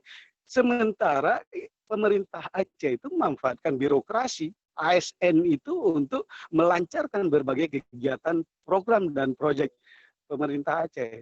Sampai-sampai kita kritik itu akhir 2019. Masa setiap SKPA ada mobil baru umpamanya, atau ada SKPA yang dibeli laptop, yang beli laptop organisasi profesional. Saya malah diancam, nggak peduli dengan ancaman kecil sekali itu ancaman seperti itu. Yang jadi masalah hari ini, uang itu tidak beredar di rakyat. Apa yang sudah dipersiapkan untuk menghadapi pasca pandemi ini? Hari ini pertumbuhan di Aceh 1,8% on the spot, ya. Sementara kalau kita hitung PAD Aceh hari ini adalah cuma 1,4 triliun. Kita punya anggaran 2020 itu 17,3 triliun. Jadi tidak seimbang. Sementara Padang itu cuma 5 triliun, penduduknya hampir sama dengan Aceh. Mereka bisa tumbuh hari ini tingkat pertumbuhan ekonominya 6%, 5-6%. Medan itu tingkat APBD-nya cuman berapa ya, sekitar 7 triliun. Tapi PAD-nya tinggi. Nah, oleh karena itu kita harapkan hari ini ada DPD juga bolehlah. Kita anggap DPD juga akan berperan secara legislasi. DPRA hari ini tidak lebih hanya boneka-boneka yang duduk di ruang legislasi, gedung rakyat itu, yang setiap bulan kita gaji dengan uang rakyat, dari pajak rakyat, dari uang yang mereka nikmati, fasilitas yang mereka nikmati. Ini hampir 1 tahun mereka menjadi anggota legislasi di Aceh. Tapi apa yang mereka lakukan? Mereka sepertinya menonton apa yang diperlakukan oleh eksekutif, apa yang dilakukan oleh PLT gubernur. Mohon maaf saya katakan PLT karena memang belum dimisioner menjadi gubernur. Ya, tidak lebih orang yang hanya memanfaatkan kesempatan. Sebenarnya orang belum tentu memilih PLT itu pada saat itu. Tapi hari ini oke lah, kita akui saja. Apalagi saya dengar hampir keluar SK. SK-nya sudah ada di Kementerian Dalam Negeri. Tertahan mungkin nggak tahu itu urusan mereka lah. Sehingga itu tidak bisa diturunkan sampai dengan hari ini. Kalaupun ada ya, beliau juga harus pikirkan lagi dalam 2 tahun itu untuk menyelesaikan berbagai program dan proyek di Aceh. Karena pemilihan gubernur Aceh juga prosesnya akan dimulai pada 2021 bulan Februari dan Maret. Dan nanti 6 bulan sebelum pemilu juga mereka sudah harus melakukan persiapan-persiapan yang berkaitan dengan prosesi pemilihan pilkada 2022. Karena Aceh tetap pemilihannya pada 2022. Yang paling penting adalah kita berharap ada kepentingan Aceh, kepentingan rakyat hari ini yang harus diperjuangkan. Hari ini semua bicara atas nama rakyat. Apakah itu yang di eksekutif, yang di legislatif, maupun yang di birokrasi. Birokrasi itu kan hanya petugas itu. Mereka kan ASN yang harus patuh dan tunduk kepada kebijakan baik yang dilakukan oleh eksekutif maupun legislatif, baik oleh PLT maupun oleh DPRA. Nah, hari ini sepertinya birokrasi juga ikut melecehkan anggota DPRA. DPRA itu senang sekali. Contoh kecil yang dilecehkan adalah berapa kali undangan terhadap PLT itu tidak dihadir. Ya, saya pikir ini ada persoalan kebijakan politik, kebijakan ekonomi politik juga ada kaitannya antara eksekutif dan legislatif. Jadi ini persoalan perekonomian juga. Yang terimbas adalah hari ini purchasing power parity bagi rakyat sangat rendah. Rakyat kewalahan. Nilai uang juga sangat rendah. Pengangguran tinggi. Hari ini pengangguran di Aceh 1,3 juta. Sementara tingkat kemiskinan naik dari 550 menjadi 800 ribu masyarakat Aceh miskin. Sebenarnya 1-2 orang masyarakat Aceh miskin itu juga jadi persoalan. Jangan dianggap enteng. Nah, angka-angka ini tidak pernah diperhitungkan oleh elit politik di Aceh. Apakah sudah diperjuangkan? Apa programnya? Pasca pandemi ini sudah ada konsep-konsep efektif terhadap UMKM, sektor informal, termasuk kebijakan masyarakat miskin dan lain-lain sebagainya. Juga para PHK, sektor formal maupun informal, sektor jasa, travel, kuliner, dan lain-lain sebagainya hari ini, termasuk pertanian, peternakan, dan lain-lain sebagainya hari ini sangat kewalahan menghadapi kehidupan Aceh. Hari ini krisis ekonomi Indonesia ini lebih parah dari 97, 98 ataupun 2008. Tapi kelihatannya pemerintah tidak punya konsep untuk mengembangkan atau membangkitkan ekonomi pasca pandemi 2019 ini. Mudah-mudahan saya pikir diskusi ini akan melahirkan beberapa rekomendasi yang harus menjadi perhatian baik eksekutif, legislatif, dan seluruh elit yang ada di Aceh. Jangan katakan persoalan tidak ada. Untuk mengatasi pandemi ini saja tidak ada program yang fokus dilakukan oleh pemerintah Aceh. Baik yang tidak melibatkan DPRA maupun yang melibatkan DPRA. DPRA hari ini tidak punya peran sama sekali saya lihat terhadap kebijakan publik yang berkaitan dengan mengatasi persoalan dan dampak ekonomi dari COVID-19 ini. Saya pikir itu sementara, Nazli. Oke, terima kasih Bapak. Jadi di sini teman-teman pertanyaannya saya pilih random ya. Jadi ini ada lagi Pak yang mau bertanya kepada Bapak. Kepada Bapak Dr. Taufik, yaitu dari Muhammad Rizky. Pak, bagaimana tawaran solusi Bapak kepada pemerintah sebagai penggemar politik dan ekonomi Aceh hari ini? Kira-kira gimana tuh Pak, tawaran solusi? Kepada Bapak saya persilahkan juga Pak.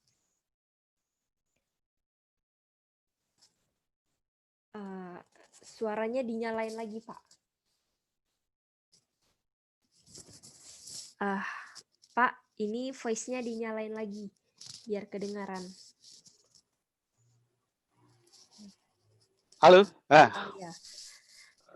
Oke, kedengaran? Ya, kedengaran Pak, kedengaran. Iya, saya pikir pemerintah Aceh hari ini fokus saja lah. Fokus mengembangkan sektor pertanian, peternakan, perikanan, perkebunan rakyat, sektor informal, UMKM, dan saya pikir pada sektor tertentu pemerintah harus berani mengeluarkan dana segar untuk mengatasi persoalan dampak ekonomi dari COVID-19 ini. Dan yang paling penting bahwa hari ini elit itu pikir rakyat lah, cobalah. Selama ini elit itu hanya menikmati fasilitas dari rakyat tapi tidak mau pikir rakyat, ini jadi tsunami besar terhadap persoalan Aceh. Bisa saja krisis ini akan merembet pada persoalan, krisis ekonomi ini akan merembet pada persoalan politik. Bisa saja orang akan tidak percaya lagi, trust-nya akan menurun pada pemerintah Aceh. Dan saya pikir riak-riak kecil itu sudah mulai sebagai dampak sosialnya. Hari ini masyarakat secara sosial tidak bisa secara interaktif saling berhubungan antara satu dengan yang lainnya. Demikian juga rakyat hari ini sangat kecewa dengan apa yang dilakukan, tidak bisa membangkitkan sektor ekonomi real masyarakat Aceh. Dengan tingkat pertumbuhan yang rendah dan kemiskinan yang tinggi serta pengangguran yang tinggi, hari ini rakyat Aceh ini juga sangat bisa kita katakan dalam kondisi krisis yang bisa saja nanti akan menjadi bola salju yang semakin lama semakin membesar dan akan menghantam pemerintah Aceh itu sendiri.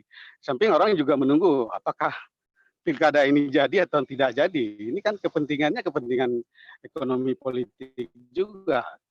Karena kita lihat juga pada pileg yang lalu juga rakyat sebagian besar juga banyak yang kecewa. Karena sesudah mereka duduk di kursi kepemimpinan kekuasaan politik, ternyata mereka tidak memperhatikan lagi rakyat Aceh. Ini persoalan serius. Hari ini rakyat butuh makan, tidak menunda sampai tahun depan. Dan apakah ini sudah dipikirkan oleh pemerintah Aceh? Pemerintah Aceh hari ini sudah mulai ya polling siapa calon gubernur, wakil gubernur, atau sudah ada partai-partai yang berkoalisi antara satu dengan lainnya, sudah mengusung calon gubernur dan wakil gubernur.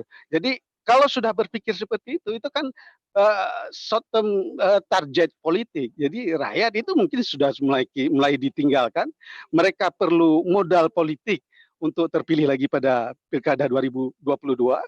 Ya, kalau yang paling mudah memberikan modal itu adalah kalau kita bicara dalam sistem kapitalis ya para pengusaha itu tidak mudah memberikan modal kalau tanpa iming-iming lainnya. Demikian juga hari ini pengusaha itu juga sudah jadi penumpang gelap, free rider. Dia memanfaatkan kebijakan PLT untuk kepentingan ekonomi dan keuntungan ekonominya. Kita katakan berhenti, tidak berhenti. Ternyata mereka main di belakang. Berapa proyek terus jalan, baik yang multi-year maupun non-multi-year, itu terus jalan.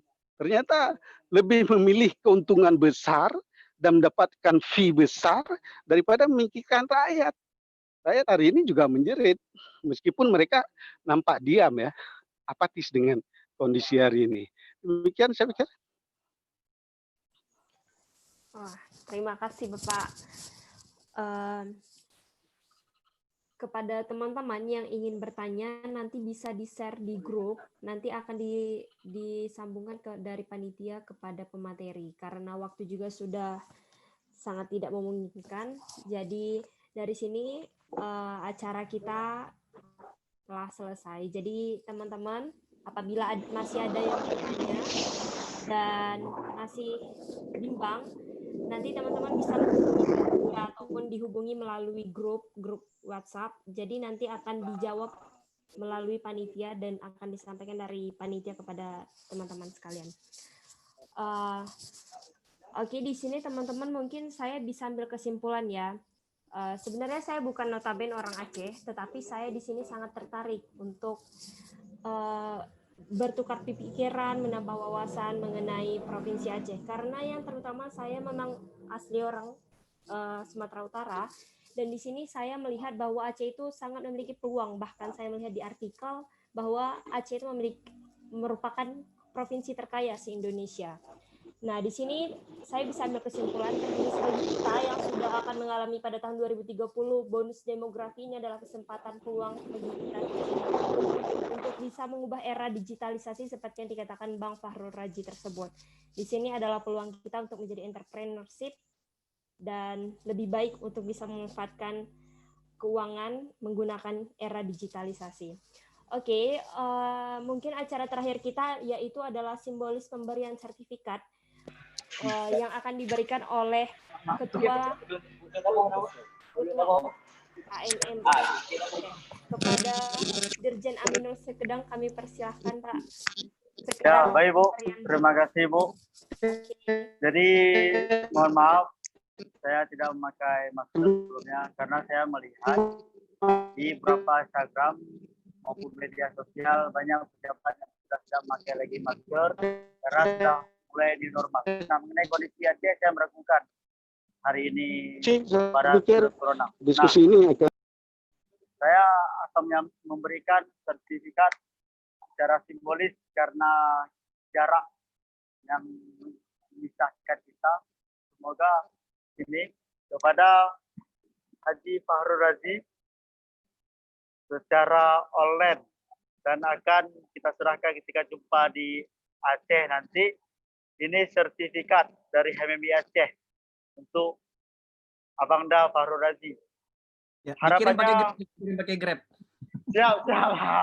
Ya, kita akan fungsikan nanti online, Bang. Sesuai sama sesuai dengan saran dari Abang, kita akan kirim.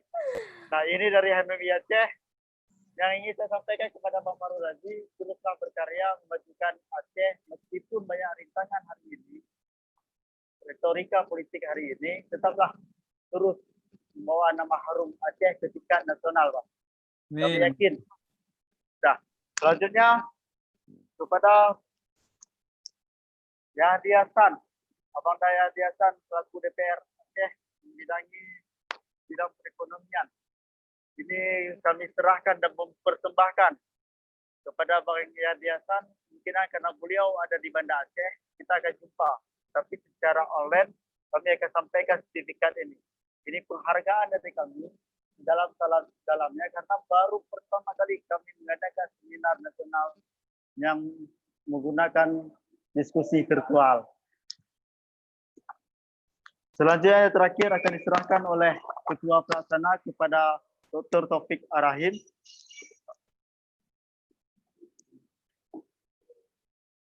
Ini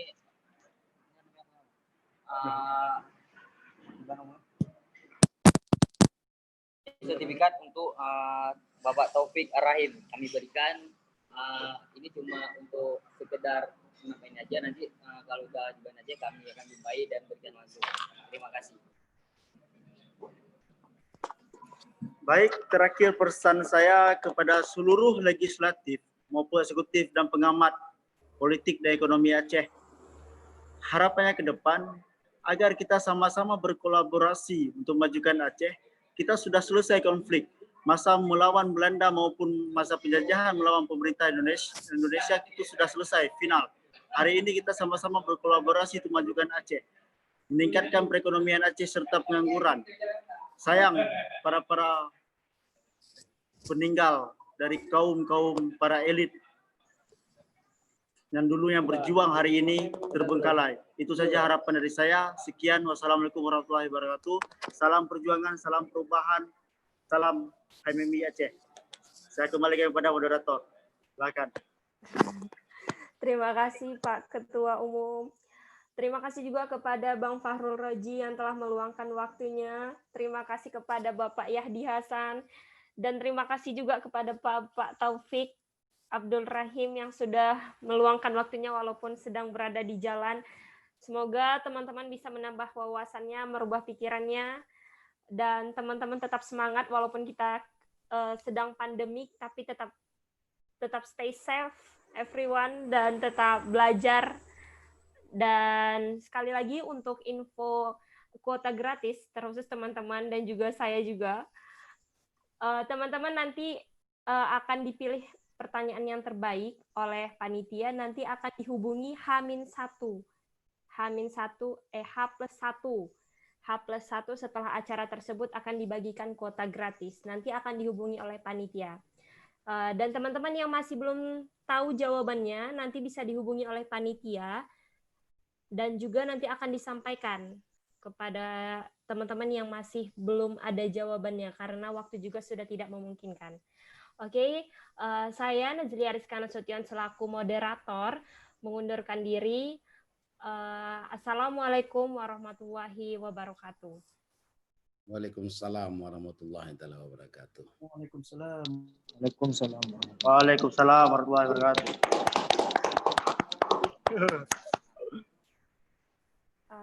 Sudah boleh